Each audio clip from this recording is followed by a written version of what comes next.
नमस्कार प्यारे बच्चों, कैसे हैं आप लोग। उम्मीद है स्वस्थ होंगे, खुश होंगे और जहां भी होंगे कर रहे होंगे खूब सारे मजे। आप सभी का स्वागत है शिक्षास्त्र एजुकेशन में।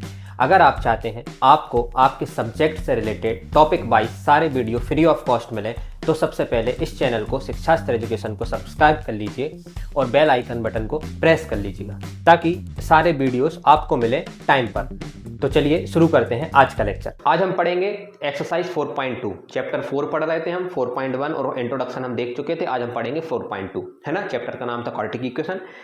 अब इस चैप्टर में हम इस एक्सरसाइज में हम पढ़ेंगे क्या। इस एक्सरसाइज में हम देखेंगे फैक्टराइजेशन मेथड कि क्वाड्रेटिक इक्वेशन को सॉल्व कैसे करेंगे फैक्टराइजेशन मेथड से। सॉल्व करने का मतलब क्या होता है। सॉल्व करने का मतलब रहता है, क्वाड्रेटिक इक्वेशन को सॉल्व करने का मतलब है कि उसमें जो भी वेरिएबल इन्वॉल्व है, जैसे इस इक्वेशन में एक्स वेरिएबल आ रहा है उसकी वैल्यू निकालना। तो कहना कितनी वैल्यू निकलेंगी, 2। क्यों 2 निकलेंगी, क्योंकि क्वाड्रेटिक इक्वेशन है, इसकी डिग्री 2 होती है, इसलिए 2 वैल्यू निकलेंगी एक्स की। और वो ऐसी 2 वैल्यू होंगी जो इस इक्वेशन को सेटिस्फाई करेंगी। सेटिस्फाई करने का मतलब क्या होता है कि वो 2 वैल्यू जब हम इस इक्वेशन में रखेंगे तो LHS इक्वल टू RHS आ जाएगा। तो अगर ऐसी दुनिया में ऐसी एक्स की 2 वैल्यू मुझे मिल जाएं जो इस इक्वेशन को सेटिस्फाई करें तो उनको मैं रूट्स ऑफ क्वाड्रेटिक इक्वेशन बोलूंगा। मुझे रूट्स निकालना है। रूट्स और जीरो में कंफ्यूज मत होना। जैसे हमने क्वाड्रेटिक इक्वेशन और क्वाड्रेटिक पॉलिनोमियल में हम कंफ्यूज नहीं होते। क्वाड्रेटिक पॉलिनोमियल क्या होती है, कहना भैया अगर यही इक्वेशन लिखी हुई है, सपोज करो यही इक्वेशन है एक्स स्क्वायर माइनस का 3x माइनस का 10, इसमें अगर मैं इक्वल का साइन हटा दूं, मैंने इक्वल का साइन नहीं लगाया देखो आप, तो इसको क्या बोलेंगे, तो इसको हम बोलते हैं क्वाड्रेटिक पॉलिनोमियल। Quadratic polynomial. अच्छा, अगर इक्वल का साइन नहीं है तो क्वाड्रेटिक पॉलिनोमियल। और अगर इक्वल का साइन लगा दूंगा मैं, एक्स स्क्वायर माइनस का 3x माइनस का 10 इक्वल टू 0, अब इसे क्या बोलेंगे, अब इसे बोलेंगे क्वाड्रेटिक इक्वेशन। नाम से ही समझ में आता है इक्वेशन, इक्वेशन मतलब इक्वल का साइन इन्वॉल्व होगा। तो कंफ्यूज मत होना। जब इसमें हम एक्स की 2 वैल्यू निकालते हैं तो उनको बोलते हैं हम जीरोस। क्या बोला जाता है, जीरोस। एक्स की 2 वैल्यू निकालते हैं हम, एक्स की वैल्यू एक यहाँ पे अल्फा बोलते थे और एक बीटा बोलते थे, तो उनको हम बोलते हैं जीरोस। ठीक है, यहाँ पे भी 2 वैल्यू निकलेंगी, एक अल्फा होगी और एक बीटा, लेकिन इनको जीरोस नहीं बोला जाता। अब क्या बोला जाता है, रूट्स। जबकि आपको मालूम है अंदर ही अंदर बात एक ही है। जहां पे भी जो अल्फा बीटा निकलेंगी एक्स की 2 वैल्यू वही होंगी जो यहाँ पे निकलेंगी, क्योंकि इक्वेशन सेम है, कोई फर्क नहीं पड़ने वाला। फिर इसका नाम जीरोस है, इसका नाम रूट्स क्यों, क्योंकि इसका नाम क्वाड्रेटिक पॉलिनोमियल है, इसका नाम क्वाड्रेटिक इक्वेशन है, इसलिए। जबकि आपको अंदर ही अंदर ये बात पता होनी चाहिए कि ना, अरे ये तो सिर्फ कंफ्यूज करने वाली बातें हैं, घुमाने वाली बातें हैं, ये तो सब एक ही हैं, है ना। तो अब इसको कौन से मेथड से सॉल्व किया जाता है, फैक्टराइजेशन मेथड से। हमारे पास 2 मेथड है क्वाड्रेटिक इक्वेशन को सॉल्व करने के, एक फैक्टराइजेशन मेथड, एक क्वाड्रेटिक फॉर्मूला। एक और हुआ करता था कंप्लीटिंग द स्क्वायर मेथड, उसी से क्वाड्रेटिक फॉर्मूला बना है, जो कि अब सिलेबस से हटा दिया है, तो उसके बारे में हम चर्चा नहीं करेंगे, है ना। उसका प्रूफ जरूर दिखाएंगे हम, है ना, जो हमने इंट्रोडक्शन में देखा था उसका प्रूफ, लेकिन हम उसे सॉल्व नहीं करते, मतलब उस सिलेबस से हटा दिया है, आपकी एक एक्सरसाइज कम कर दी है ना, पहले हुआ करती थी। चलो ठीक है। तो जो फैक्टराइजेशन मेथड है, क्या ना भैया, जो हमने क्वाड्रेटिक पॉलिनोमियल में जो सीखा था मिडिल टर्म स्प्लिटिंग या फैक्टराइजेशन मेथड, ये वही है क्या, बिल्कुल वही है, कोई फर्क नहीं है। तो अगर कल आपसे फैक्टराइजेशन मेथड को वही सॉल्व करने, फैक्टराइजेशन मेथड से सॉल्व करने का बोले, या फैक्टराइजेशन से बोले, या प्राइम फैक्टराइजेशन मेथड से बोले, या फैक्टराइजेशन मेथड से बोले, बात एक ही है, कोई फर्क नहीं है दोनों में। क्वाड्रेटिक पॉलिनोमियल सॉल्व करने का बोले या क्वाड्रेटिक इक्वेशन सॉल्व करने का बोले, कोई फर्क नहीं है, सब एक ही है ना। सिर्फ नाम में कंफ्यूज मत होना। चलो अब शुरू करते हैं, है ना। तो अगर आपने वहां पे नहीं देखा था क्वाड्रेटिक पॉलिनोमियल में फैक्टराइजेशन मेथड अच्छे से, मैं जो कि मैं बार बार बोल रहा था, तो अब देख लो, क्योंकि फैक्टराइजेशन मेथड पे 2 चैप्टर बैठे हुए हैं, एक क्वाड्रेटिक पॉलिनोमियल, एक क्वाड्रेटिक इक्वेशन। तो एक मेथड से अगर 2 चैप्टर कंप्लीट हो रहे हैं तो बहुत अच्छी बात है ना। तो आप समझ गए उसकी इंपॉर्टेंस। चलो शुरू करते हैं। क्या है question, find the root of the following quadratic equation by factorization. मुझे रूट्स निकालना है, पहले आसान भाषा में समझ लेना, रूट्स मतलब एक्स की वैल्यू निकालना है जो इसको सेटिस्फाई करे। कितनी निकलेंगी, 2, क्योंकि क्वाड्रेटिक इक्वेशन है जिसकी डिग्री 2 होती है, इसलिए 2 वैल्यू निकलेंगी। ये हमें क्लियर हो गया। अब सॉल्व करते हैं। सॉल्व करने का तरीका क्या है, तो जरा देखो तरीका क्या है। सबसे पहली स्टेप में आपको क्या करना है, मैं यहाँ पे स्टेप लिखता हूँ, है ना। सबसे पहली नंबर पे स्टेप लिखते हैं। सबसे पहली स्टेप में हमें ये करना है कि हमें ऐसे 2 नंबर चाहिए जिनको मैं सम करूं। मैं मान के चलो वो 2 नंबर कौन से हैं, P है और Q है, P प्लस Q, क्योंकि जो रूट्स निकलेंगे उनको मैं P और Q मान लेता हूं। एक P हो गया, x की वैल्यू, एक Q हो गई। जब उनका मैं सम करूंगा तो आना चाहिए बीच वाला x का कोफिशिएंट, कितना लिखा हुआ है, -3। तो जो सम आना चाहिए वो कितना आना चाहिए, कोफिशिएंट ऑफ x के बराबर आना चाहिए, कोफिशिएंट ऑफ x। तो P प्लस Q कितना आना चाहिए, -3। ये क्या हो गया, सम। मतलब मुझे ऐसे दो नंबर चाहिए जिनका सम करने पे -3 आए। ये पहली स्टेप कंप्लीट हो गई। फिर दूसरी स्टेप में इसमें और क्या चाहिए मुझे, इसी में कर लेते हैं, क्या ना, ये तो सम की बात हो गई। फिर आते हैं प्रोडक्ट के बारे में बात। प्रोडक्ट किसके बराबर होना चाहिए, प्रोडक्ट मतलब P इंटू क्यू। ये P और Q क्या कौन है, क्या ना, वही x की दो वैल्यू जिनको मुझे फाइंड करना है ना। अभी मैंने मान लिया कि एक P है दूसरा Q है, ठीक है। प्रोडक्ट किसके बराबर आना चाहिए, तो प्रोडक्ट आना चाहिए किस किस के बराबर आना चाहिए, जो कांस्टेंट टर्म है आपकी और जो कोफिशिएंट ऑफ एक्स स्क्वायर है उन दोनों के प्रोडक्ट के बराबर। मतलब coefficient of x square into constant term के बराबर, कांस्टेंट टर्म।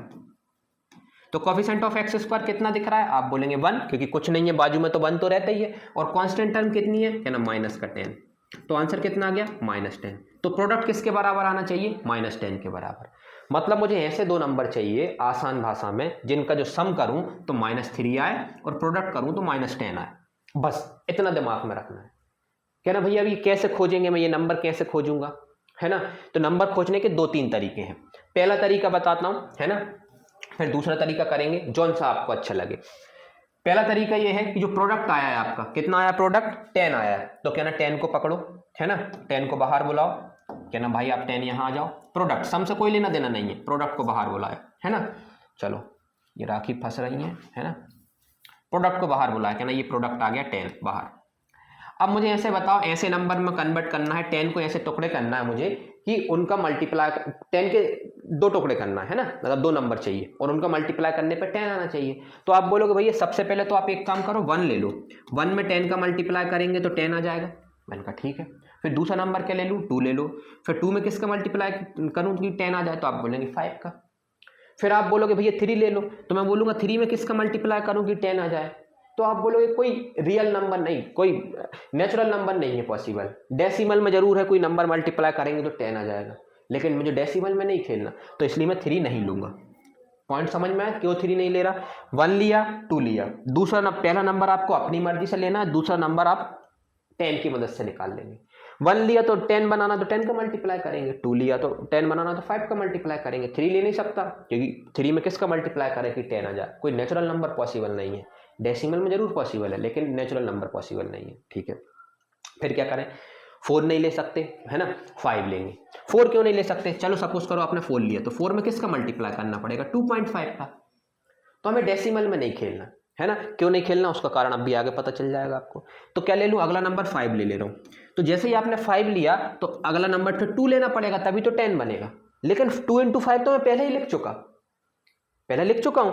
तो जैसे ही आपको पता चले कि अरे यार अब तो ये रिपीटेशन स्टार्ट हो गई, तो रिपीटेशन स्टार्ट हो गई तो यहां से कैंसिल कर दो, सिर्फ यही 2 नंबर पॉसिबल है, यही 2 नंबर पॉसिबल है। क्यों, क्योंकि रिपीटेशन स्टार्ट हो गई। 5 × 2 और 2 × 5 में कोई फर्क नहीं है। तो क्या ना भैया, जब भी रिपीटेशन आ जाए तो मैं रुक जाऊंगा, बिल्कुल रुक जाएंगे और उस नंबर को हटा देंगे। तो सिर्फ 2 ही केस पॉसिबल है, क्या ना, हाँ ये 2 केस पॉसिबल है। तो 10 के मैंने 2 केस बनाया, तो 1 × 10 करके बनेगा या 2 × 5 करके बनेगा, ठीक है। तो इसका मतलब है इसको अगर मैंने P बोल दिया तो ये Q हो जाएगा। तो इनका प्रोडक्ट करने पे तो 10 आ रहा है ना, 10 या -10 बात एक ही है, साइन पे मत जाना, है ना, प्रोडक्ट में साइन पे नहीं जाना, ठीक है। साइन अब बाद में कवर कर लेते हैं हम, ठीक है। अब आते हैं सम की बारी।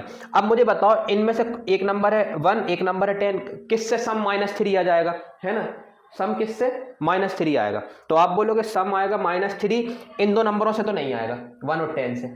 1 और 10 से -3 बना सकते हो क्या आप बोलोगे नहीं।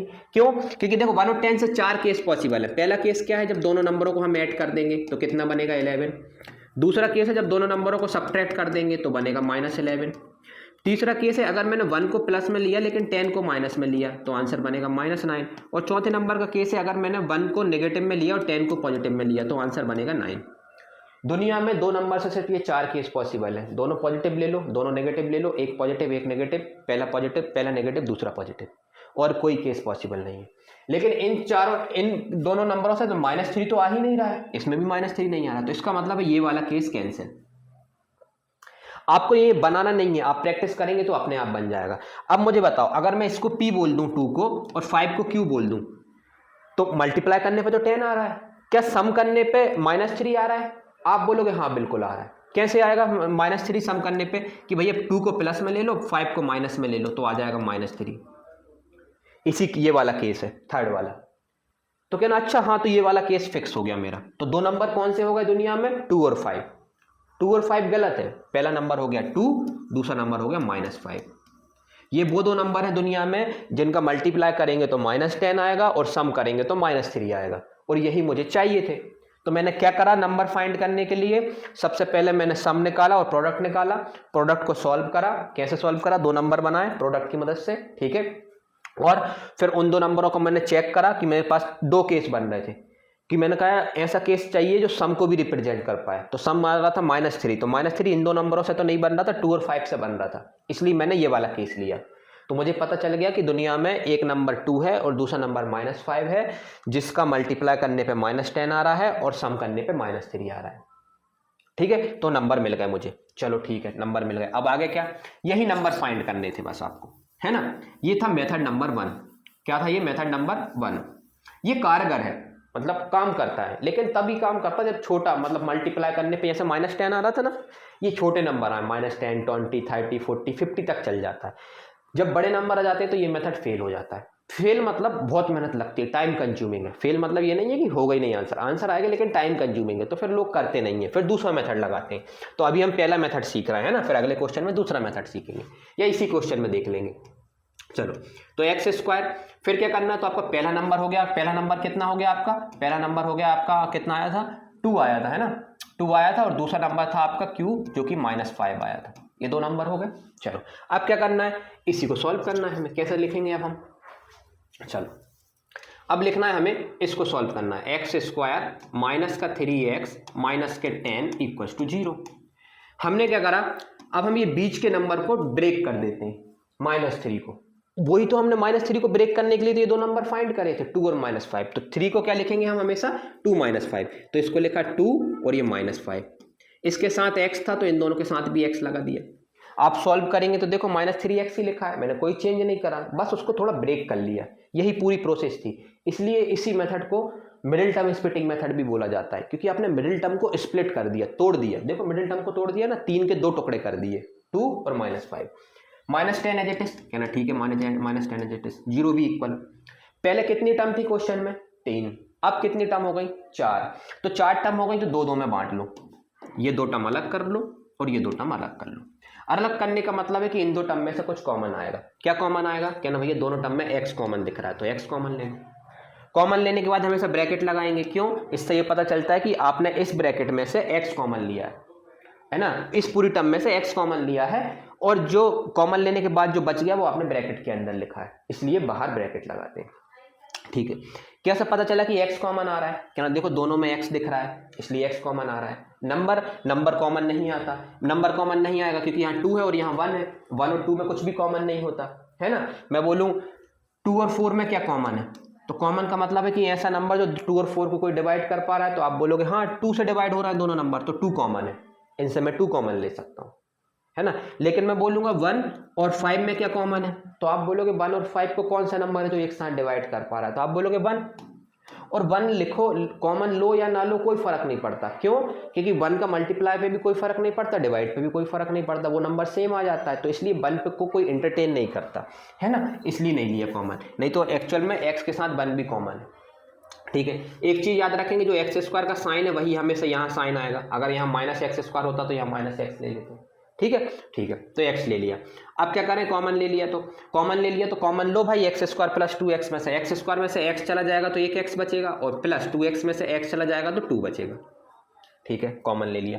यहाँ पे क्या कॉमन ले, तो क्या ना यहाँ पे जो साइन रहेगा वही कॉमन आएगा सबसे पहली स्टेप में, तो माइनस आ गया, जो साइन अगर प्लस होता तो यहाँ प्लस लिख देते, ठीक है। ये वो छोटी छोटी चीज़ें हैं जो बुक में नहीं लिखी रहती, आप जब प्रैक्टिस करते हैं तो आपको पता चलती हैं कि यार हमेशा ही यहाँ पे जो साइन रहता है वही लिखते हैं, है ना, ठीक है। फिर क्या करना है, पहली जो 2 टर्म रहती है, जो पहला पेयर बनता है, उसमें से हमेशा वेरिएबल कॉमन आता है। वेरिएबल तो आएगा ही, कांस्टेंट आए ना आए, ठीक है। जबकि दूसरी जो टर्म रहती है उसमें से कभी वेरिएबल कॉमन नहीं आता। क्यों नहीं आता, क्योंकि इसके पास तो वेरिएबल है x है, लेकिन कांस्टेंट के पास कभी x होगा ही नहीं, तो कॉमन कैसे आएगा। तो दूसरी टर्म में से कभी x कॉमन नहीं आता। फिर क्या आता है, नंबर। अब नंबर कौन कौन से यूज हो रहा है, 5 और 10। तो 5 और 10 में से क्या कॉमन लें, तो मैं बोलूँगा 5 ऐसा कौन सा नंबर जो 5 और 10 को एक साथ डिवाइड कर पा रहा है, तो आप बोलोगे कि एक नंबर है 1 और दूसरा नंबर है 5, तो 1 का तो कोई सेंस नहीं बनता लेने का, है ना, कि 1 लेने का कोई फर्क नहीं पड़ता, इसलिए नहीं लेते हम। तो हम क्या लेंगे कॉमन 5, तो इसमें से मैंने 5 कॉमन ले लिया, तो टोटल कॉमन क्या हुआ -5।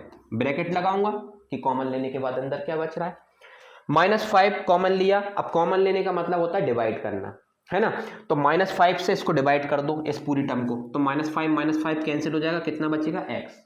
कैसे डिवाइड करा मैंने, ऐसे करा, -5x को -5 से डिवाइड कर दिया, कट गया पूरा माइनस के साथ, x बचा। अच्छा, कॉमन लेने का मतलब होता है डिवाइड करना, ये लाइन कॉपी के ऊपर लिख लेना, ये आपको 12th तक परेशान करेगी। कॉमन लेना लोगों को नहीं आता, बहुत दिक्कत होती है। यहाँ कॉमन आसान था, x² में से x कॉमन लिया तो 2x में से 1x बच गया, 2x में से x चला गया, 2 बच गया। लेकिन जब यहाँ दिक्कत होती है तो करना क्या है, कॉमन लेने का मतलब होता है डिवाइड करना। वही तरीका मैंने यहाँ भी लगाया, x² को x² में से x कॉमन लेना, तो x² को x से डिवाइड कर दो। जैसे ही डिवाइड करोगे तो देखो x बच रहा है, x² को x से डिवाइड करो, एक x बच जाएगा, वही तो मैंने यहाँ लिखा। 2x में से x कॉमन लेना है तो 2x को x से डिवाइड कर दो, देखो 2 बचेगा।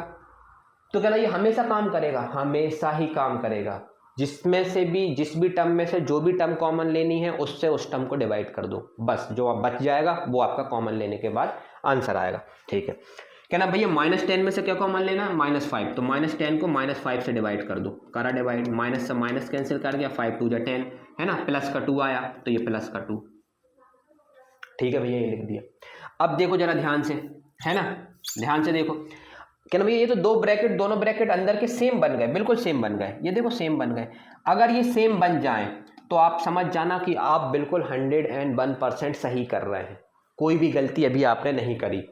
मतलब ऐसे दो नंबर चाहिए थे जिनका प्रोडक्ट करने पे -10 आया और माइनस सम करने पे -3 आया, बिल्कुल सही चुने आपने, यही है वो 2 नंबर, है ना। इसमें भी आपने कैलकुलेशन में कहीं गलती नहीं करी। ये कैसे पता चला, क्योंकि ये ब्रैकेट के अंदर की दोनों चीज़ें सेम दिख गई। तो अगर सेम दिख जाएंगी तो मुझे समझ में आ जाएगा कि मैं सही कर रहा हूँ बिल्कुल। और अगर ये सेम नहीं दिख गई, यहाँ माइनस का फर्क आ जाता तो कुछ गलती कर रहे हो, वापस जाओ और चेक करके आओ। ठीक है, अब क्या करना है नेक्स्ट स्टेप में, जो चीज़ दोनों में कॉमन दिख रही है उसको कॉमन ले लो, है ना, मतलब दोनों में दिख रही है उसको कॉमन ले लो। क्या दिख रहा है, क्या ना x+2 दिख रहा है, तो x+2 कॉमन ले लो। कहने का मतलब है ये ब्रैकेट में जो भी टर्म दिखेगी वो हमेशा कॉमन आएगी, क्योंकि दोनों में दिख रही है, तो हमेशा x+2 ले लें। अब क्या बचेगा, सोचो, अगर x+2 से इसको पूरे को डिवाइड कर देंगे तो x+2 कट गया, बचा x। ठीक है, x+2 से जब x+2 इस पूरी टर्म में से कॉमन लेंगे तो x+2 फिर कट गया, कितना बचा, -5 = 0। लोग इसे ऐसे भी बोलते हैं कि देखो x+2 2 बार आ रहा है, एक बार लिख दो, ठीक है, और बचे हुई पार्टी x और -5 अगले ब्रैकेट में लिख दो। जैसे सोचना है, लेकिन सही तरीका सोचने का है कि हमने कॉमन लिया है पूरे में से x+2। ठीक है, अब क्या बचा, अगली स्टेप में क्या आया, है ना, अगली स्टेप में क्या बचा हमारे पास, अगली स्टेप में हमारा आंसर आ गया। देखो इसको भी मिटा दो, है ना, अगली स्टेप में हमारा आंसर आ गया। कैसे, ये देखें, हमें तो रूट्स निकालने, ये आपने सॉल्व कर लिया। इस सॉल्व करने का मतलब क्या होता था, ये मतलब है कि आपने क्वाड्रेटिक इक्वेशन को ना स्प्लिट कर लिया, फैक्टराइज कर लिया, किसमें, 2 लीनियर में। देखो ये क्वाड्रेटिक इक्वेशन है, इसके आपने 2 टुकड़े कर दिए, ये भी फर्स्ट लीनियर इक्वेशन है, ये भी लीनियर इक्वेशन, मतलब 2 लीनियर में तोड़ लिया क्वाड्रेटिक इक्वेशन को। हाँ, इसी को बोला जाता है फैक्टराइजेशन मेथड। लेकिन हमें तो रूट्स फाइंड करना था, तो रूट्स इसकी अगली स्टेप है, यहाँ तक तो आपको आना ही पड़ेगा। क्यूबिक है तो क्यूबिक के हम 3 टुकड़े कर लेते हैं, 3 लीनियर में तोड़ लेते हैं, क्वाड्रेटिक को 2 लीनियर में तोड़ लेते हैं, फिर इसके बाद रूट्स निकालते हैं। कैसे निकालेंगे, तो याद रखिएगा आप, है ना, इसको भी मिटा ही दो यार, है ना। याद क्या रखना है आपको, याद ये रखना है, कभी भी दुनिया में अगर 2 ब्रैकेट का मल्टीप्लाई कर, 2 चीज़ों का मल्टीप्लाई करने पे 0 आ रहा है, 2 चीज़ों का मल्टीप्लाई करने पे 0 आ रहा है, तो ये पॉसिबल है, यही एक केस पॉसिबल है कि या तो पहले वाले ने 0 दिया होगा, या मतलब इंग्लिश में और दूसरे वाले ने 0 दिया होगा, और कोई केस पॉसिबल नहीं है अगर 2 चीज़ों का प्रोडक्ट 0 आ रहा है। अब आप सोचो, अगर इसने सपोज करो 0 दे दिया, बी ने 5 दिया होगा, तब भी आंसर 0 आएगा। लेकिन अगर ए ने 10 दिया होता या 11 दिया होता अपनी वैल्यू, और बी ने 0 दिया होता, तब भी 0 आया होता।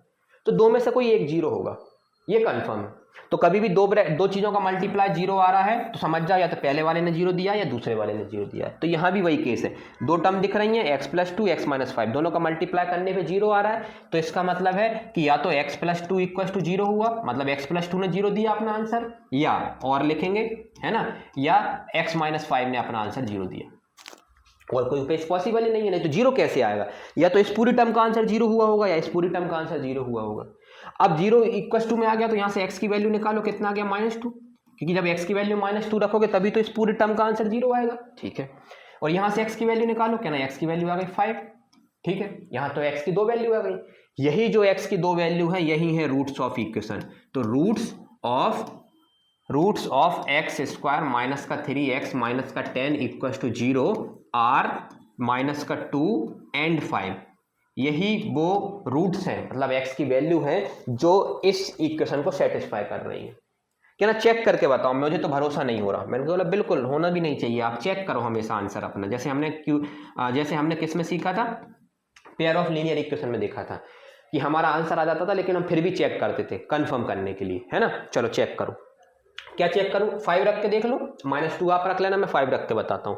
इस इक्वेशन में -5 रखो, मतलब 5 रखो, एक्स स्क्वायर माइनस 3x माइनस 10 इक्वल टू 0, एक्स की जगह रखना है ना, एक्स की जगह आपने 5 रखा तो 5 का स्क्वायर 25, बिल्कुल बढ़िया। यहाँ 5 रखा तो 5 × 3 15 माइनस का 10 इक्वल टू 0, 25 माइनस 25 कितना हो गया 0, इसका मतलब है 0 इक्वल टू 0। देखो LHS इक्वल टू RHS आ गया, इसी को तो बोलते हैं सेटिस्फाई करना, अगर LHS इक्वल टू RHS आ जाए तो इसका मतलब है कि ये जो 5 आया ये इस इक्वेशन को सेटिस्फाई कर रहा है। हाँ, तो ये इस इक्वेशन का रूट्स है, वही तो मैंने लिखा roots of quadratic equation.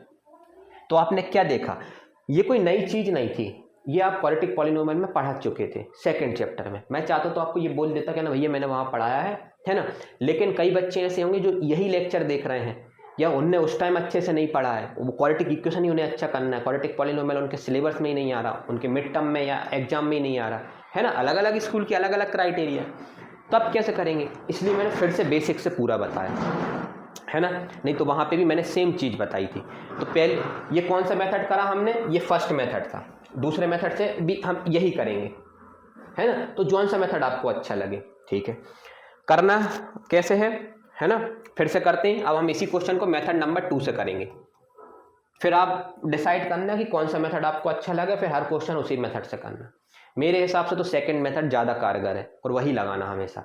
Second method क्या बोलता है, तो हमें क्या चाहिए था, 2 नंबर चाहिए, हमने माना भैया वो 2 नंबर जो हैं वो P और Q हैं, उनका सम करने पे कितना आना चाहिए -3, और प्रोडक्ट करने पे कितना आना चाहिए, प्रोडक्ट करने पे आना चाहिए -10, -10 × 1 constant term into coefficient of x. अच्छा, दोनों की स्टेप नंबर 1 सेम है, बिल्कुल सेम है, तो प्रोडक्ट करने पे -10 आना चाहिए, ठीक है। ये सम करने पे आना चाहिए सम, और ये प्रोडक्ट करने पे आना चाहिए, ठीक है। ये P और Q क्या है, वही जो x की 2 वैल्यू है जो इसको सेटिस्फाई कर रहे हैं, जो हमारे 2 और -5 आए थे, अभी हमने P और Q मान लिए। फिर क्या करना रहता है भैया इसमें, हमें इस मेथड में हमें ये करना पड़ता है, जो प्रोडक्ट आया है इसको हमें ब्रेक नहीं करना रहता, इसके हमें प्राइम फैक्टर निकालने पड़ते हैं। तो टाइम के प्राइम फैक्टर निकालो, आप बोलोगे भैया 2 5 जा, है ना, और 5 बन जा। प्राइम फैक्टर का मतलब होता है प्राइम नंबर से डिवाइड करना, 2 भी प्राइम नंबर होता है, 5 भी प्राइम नंबर होता है। कितने नंबर मिल गए आपको, 2 और 5, पहला नंबर 2 मिला, दूसरा नंबर 5 मिला। लेकिन है ना, अब ये वो 2 नंबर है, इनका मल्टीप्लाई करने पे 10 तो आ रहा है, लेकिन आपको -10 चाहिए, वो माइनस पे ध्यान मत देना कभी भी, है ना, वो अपने आप बैलेंस हो जाएगा। कब, जब सम को सेटिस्फाई करोगे। इन 2 नंबरों से -3 बनाना है, तो कैसे बनेंगे, बिल्कुल भैया बन जाएंगे, -2 ले लीजिए और प्लस का 5 ले लीजिए, तो -3 बन जाएगा। देखो -3 बन गया, तो इसका मतलब है पहला नंबर जो हो गया वो -2 हो गया, और जो दूसरा नंबर हो गया वो Q हो गया, बिल्कुल। तो P की वैल्यू हो गई -2, Q की वैल्यू हो गई -5, और इन दोनों को मल्टीप्लाई करो, -10 आ रहा है, देखो आ गया। मैंने बोला था ना माइनस पे ध्यान मत देना, जबकि यहाँ पे 10 आ रहा था, क्योंकि ये -3 को अभी हमने सेटिस्फाई नहीं करा था। जैसे ही -3 को हमने अपनी रेंज में लेके आए, -3 बनाया, अपने आप ये माइनस भी सेटिस्फाई हो गया। तो कहना अच्छा भैया यहाँ 2 नंबर आए थे और हमें 2 ही नंबर चाहिए थे, ठीक है, लेकिन हमने वो 2 और 5 एज इट इज नहीं लिए जैसे लिखे थे, वो हमने -3 चाहिए था, तो हमने 2 और 5 को -3 बनाया, 2 और 5 से -3 बनाया, तो एक को माइनस में लिया, दूसरे को प्लस में लिया। अच्छा, ये गड़बड़ लिखा है क्या मैंने, बिल्कुल गड़बड़ लिखा है यार, क्यों, क्योंकि इससे -3 थोड़ी +3 आएगा यार। तो क्या करना चाहिए था, करना ये चाहिए सिंपल छोटा सा कि 2 को प्लस में ले लो, 5 को माइनस में ले लो। जल्दबाजी में हो गई भाई गलती, सॉरी। यहाँ हो गया ये P और ये हो गया Q। P कितना हो गया 2 प्लस का, और Q कितना हो गया -5। मल्टीप्लाई करने पे सम करने पे -3 आ रहा है, प्रोडक्ट करने पे -10 आ ही रहा है। तो कहोगे ये तो बड़े जल्दी आ गया, पिछले मेथड में तो आपने 10 को ब्रेक करा था, ये वो। तो मैंने बोला हाँ, ऐसा नहीं है कि वो मेथड हल्का है और ये मेथड, वो मेथड क्या बोलते हैं वो मेथड जल्दी हो जाता है और ये टाइम लगाता है, या जल्दी हो गया। ये जल्दी इसलिए होगा क्योंकि यहाँ पे 2 ही नंबर आए थे, कल को 2 नंबर नहीं आएंगे, 2 से ज़्यादा आएंगे, लेकिन चाहिए आपको 2, तो उन 4-5 नंबरों से 2 नंबर बनाना है, उसमें टाइम लग जाता है। ठीक है, दोनों मेथड अपनी अपनी जगह सही है। आप बोलोगे कि आप मुझे बताओ कौन सा रिकमेंड करोगे कि भैया इसी से करो, हमेशा करो, एक मेथड बताओ, तो मैं बोलूँगा मेथड नंबर 2। इसमें ना गलती होने के चांस कम होते हैं, ना के बराबर होते हैं, और दूसरा ये हर क्वेश्चन में लग जाता है, चाहे क्वेश्चन कितना भी बड़ा हो। जबकि वहाँ पे प्रोडक्ट करने पे 10 आ रहा था, तो 10 के आपने फैक्टर निकाले थे, याद है कितने आए थे? 1 × 10 और 2 × 5, है ना। लेकिन अगर ये 10 की जगह 100 होता ना, तो पता क्या क्या आ जाता, फिर बहुत सारे केस बन जाते हैं, 1 × 100, फिर 2 × 50, है ना, फिर 4 × 25, फिर इसके बाद 10 × 10, फिर ऐसे ही आगे बढ़ते 20 × 5, बहुत बन जाते, फिर हम कैसे लंबा पड़ जाता है। तो आप इस मेथड से करें, है ना, और उससे भी करना है तो कोई फ़र्क नहीं, छोटा क्वेश्चन है तो उससे कर लें, जैसी आपकी इच्छा। फिर क्या पता चल गया भैया, मुझे नंबर पता चल गया कितना, पहला नंबर हो गया था -2, नहीं, पहला नंबर हो गया था +2 और दूसरा नंबर हो गया था -5। फिर क्या करना है, फिर आगे की स्टेप सेम है दोनों की। -3 को x को क्या लिख देंगे, +2x -5x, है ना, -10 = 0। फिर पहली 2 टर्म में से x कॉमन ले लेंगे, बचेगा x + 2। अगली 2 टर्म में से -5 कॉमन ले लेंगे, बचेगा x + 2। फिर पूरे में से x + 2 कॉमन ले लेंगे, क्योंकि ब्रैकेट के अंदर वही दिख रहा है, तो अंदर बचेगा x - 5। अगर 2 ब्रैकेट का मल्टीप्लाई 0 आ रहा है, इसका मतलब है कि या तो इसने 0 दिया है या इसने 0 दिया है। ये 0 तभी दे पाएगा जब x की वैल्यू -2 होगी, और ये 0 तब दे पाएगा जब x की वैल्यू 5 होगी। तो यही वो 2 मेरे रूट्स आ गए इस क्वाड्रेटिक इक्वेशन के। तो आप बोलोगे अच्छा मेथड पूरा सेम है दोनों का, कोई फ़र्क नहीं है, बस फ़र्क है 2 नंबर फाइंड करने में। उसमें हम 2 नंबर दूसरे तरीके से फाइंड करते हैं, इसमें दूसरे तरीके से फाइंड करते हैं, है ना। चलो अब हम पूरे क्वेश्चन जो आगे के आने वाले हैं वो प्राइम फैक्टराइजेशन मेथड से करेंगे, मतलब सेकंड वाले मेथड से करेंगे, है ना, वही फैक्टराइजेशन मेथड से। ठीक है, चलो पहला क्वेश्चन था इसलिए हम इतनी डिटेल में गए, अब हम जल्दी जल्दी करेंगे। ठीक है, चलो करते, करवाओ। फिर एंड में ना मैं आपको इसकी ट्रिक भी बताऊंगा कि आप ऑब्जेक्टिव में आ जाए तो आप डायरेक्ट कैसे कर सकते हो, लेकिन वो तब बनेगी जब आप नंबर ऑफ क्वेश्चन प्रैक्टिस कर लेंगे। कम से कम फैक्टराइजेशन की 20 क्वेश्चन कर लेंगे, 20। अगर आपने 20 क्वेश्चन कर लिए तब आप ट्रिक देखेंगे तो आपको लगेगा अरे यार ये तो बहुत हलवा टाइप है, मतलब ओरली कर लेंगे हम नॉर्मल क्वेश्चन। 60-70% तो आप ऐसे ही कर लेंगे बिना पेन उठाए, है ना। बाकी के 30% जो अच्छे क्वेश्चन रहते हैं उनमें तो पेन उठाना ही पड़ेगा। ठीक है, चलो क्वेश्चन देखें। क्वेश्चन क्या है, क्वेश्चन क्या है, 2x² प्लस का x माइनस का 6। मुझे क्या निकालना है, रूट्स। कौन से मेथड से, फैक्टराइजेशन मेथड से। तो मैं क्या करूंगा, मुझे 2 नंबर निकालना है, x की 2 वैल्यू निकालनी, तो मैंने बोला p और q, है ना, उनका सम करने पे क्या आना चाहिए, coefficient of x। Coefficient of x कितना है, कहना 1। और उन्हीं 2 नंबरों का प्रोडक्ट करने पे कितना आना चाहिए, प्रोडक्ट करने पे आना चाहिए कांस्टेंट टर्म का प्रोडक्ट, है ना, कांस्टेंट टर्म और कोफिशिएंट ऑफ x² के प्रोडक्ट के बराबर, मतलब 2 के बराबर, है ना। तो -12 आना चाहिए। फॉर्मूला याद रखना, सम किसके बराबर आना चाहिए, सम आना चाहिए कोफिशिएंट ऑफ x के बराबर, कोफिशिएंट ऑफ x, वो लिखा है कोफिशिएंट ऑफ x। और प्रोडक्ट किसके बराबर आना चाहिए, कांस्टेंट टर्म और कोफिशिएंट ऑफ x² के प्रोडक्ट के बराबर। अच्छा, ये आना चाहिए, हमेशा एक ही फॉर्मूला लगेगा, हमेशा एक ही फॉर्मूला लगेगा। फिर जो आपका प्रोडक्ट आया है इसके मैं प्राइम फैक्टर निकालूंगा, क्योंकि मुझे 2 नंबर फाइंड करने में इसकी मदद से निकालूंगा। इसके माइनस साइन पे कोई नहीं जाना, ये बाद में हम बैलेंस कर लेते हैं। तो सिर्फ 12 से मतलब है। 12 के प्राइम फैक्टर निकालो तो आप बोलोगे 2 6 जा, 2 3 जा और 3 बन जा। ये 1 भी एक उसका फैक्टर होता है, जरूरत पड़ने पर हम इसका यूज करेंगे, है ना, अभी अपन नहीं करते, या कर लेंगे, अभी सिखा देते हैं अपन, है ना, करते हैं। तो कितने नंबर आ गए हमारे पास, क्या ना भैया, 2 आ गया, 2 आ गया, 3 आ गया और ये 1 आ गया। ये 1 भी लो हमेशा, है ना, ये 1 भी लेंगे हमेशा। क्यों, क्योंकि 1 भी एक इसका फैक्टर है, प्राइम फैक्टर नहीं है लेकिन फैक्टर है ना, तो फैक्टर है। और ये हमने फैक्टर में तोड़ लिया 12 को। देखो मल्टीप्लाई करो तो वही आएगा, 2 × 2 × 3 × 1, 12 भी आ रहा है। हाँ, तो क्या ना 1 को भी लेना है, हमेशा लेना है। पिछले क्वेश्चन में तो आपने नहीं लिया था। देखो अगर आप हर क्वेश्चन में 1 को लेगो ना, तो जब 1 को लेने का सही में जरूरत होगी ना, तो आप गलती नहीं होगी, है ना। वैसे 1 लिया नहीं जाता, क्योंकि 1 एक आध 2 क्वेश्चन में लिया जाता है, और जो वो क्वेश्चन में लिया जाता है वो बहुत अच्छे क्वेश्चन होते हैं।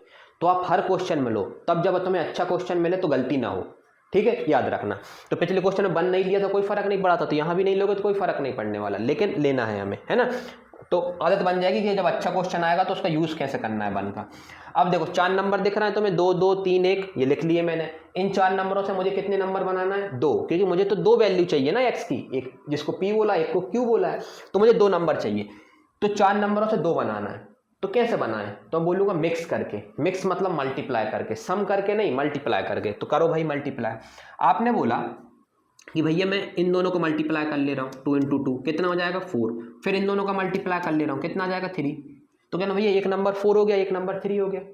तो मैंने बोला बिल्कुल पॉसिबल है। अब कैसे चेक करें कि सही नंबर है कि नहीं, क्या ना सम पे आते, प्रोडक्ट से ये बनाया, अब आते हैं सम को सेटिस्फाई करते हैं। सम कितना आना चाहिए 1।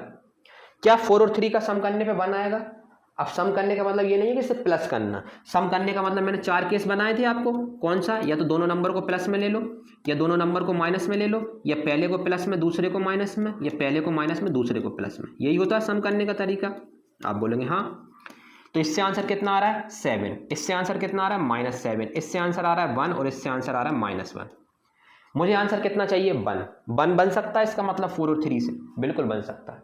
प्लस का 4 ले लो, माइनस का 3 ले लो, 1 बन जाएगा। अब ये केस बनाना आपके लिए जरूरी नहीं है, आप डायरेक्ट सोच पा रहे हो तो अच्छी बात है, लेकिन जब अच्छे क्वेश्चन आ जाते हैं तो यही है मेथड। 2 नंबरों से सिर्फ दुनिया में 4 ही केस बना सकता हूँ, चाहे मैं हूँ, चाहे आप हो, चाहे कोई और हो, यही। तो अगर कंफ्यूजन हो तो बना लो केस, क्या ना। इनमें अगर केस में तुम्हारा आंसर आ रहा है, देखो 1 आ रहा है तो ये वाला केस ले लो, नहीं आ रहा तो इसका मतलब है आपने नंबर गलत लिए, इतना मतलब है। तो 4 और 3, तो देखो मैंने कितना सही मल्टीप्लाई करा, आ गया, ठीक है, पहली बार में आंसर आ गया। अब आप बोलोगे भैया मल्टीप्लाई आप ऐसे भी तो कर सकते थे, कैसे, कि इन दोनों का मल्टीप्लाई कर लेते, किन दोनों का, इन दोनों का, तो आंसर आ जाता 6, और फिर इन दोनों का कर लेते, कितना आंसर आ जाता मल्टीप्लाई करने पे 2। लेकिन 6 और 2 से बिल्कुल है, ये 2 नंबर भी ले सकता था, लेकिन इन 2 नंबरों से 1 नहीं बना पाऊंगा।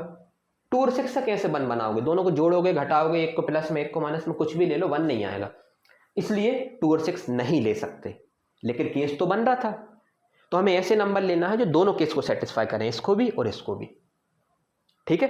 तो हमने 2 और 6 नहीं लिए, हमने इस तरीके से मल्टीप्लाई कर दिया, हमारा पहली बार में आंसर आ गया, तुक्का लग गया है ना, कोई नहीं था, हम हो सकता था इसको मल्टीप्लाई कर देते, तो वो तुक्का लग गया कि पहली बार में आपका सही आंसर आ गया। तो चलो ठीक है, तो पहला नंबर क्या मिल गया 4, तो इसको बोला मैंने P और इसको बोला मैंने Q। ये P Q आपके लिए है, आपको किसी को बताना नहीं है ना। ये सब काम कितने कहाँ होगा, रफ में होगा, रफ में, है ना, रफ में।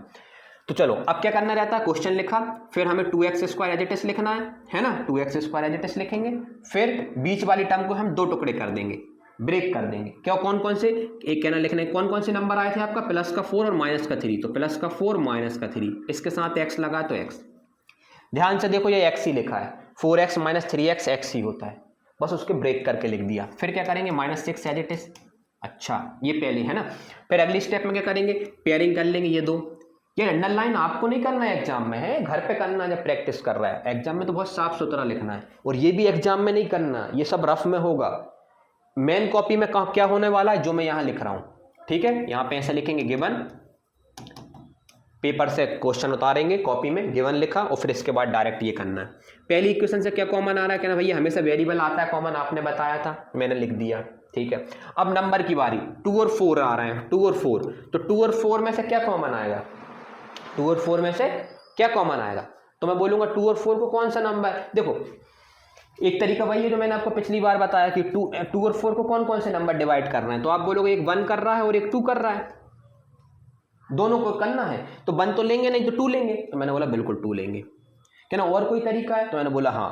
क्या तरीका है दूसरा भैया, तो मैंने बोला दूसरा तरीका ये है कि 2 और 4 आ रहा है ना, 2 और 4 का HCF ले लो। क्या ले लो, HCF, किसका, 2 और 4 का। कैसे लिया जाता है भाई, 2 और 4 को प्राइम नंबर से डिवाइड कर दो, करा डिवाइड, 2 1 जा, 2 2 जा।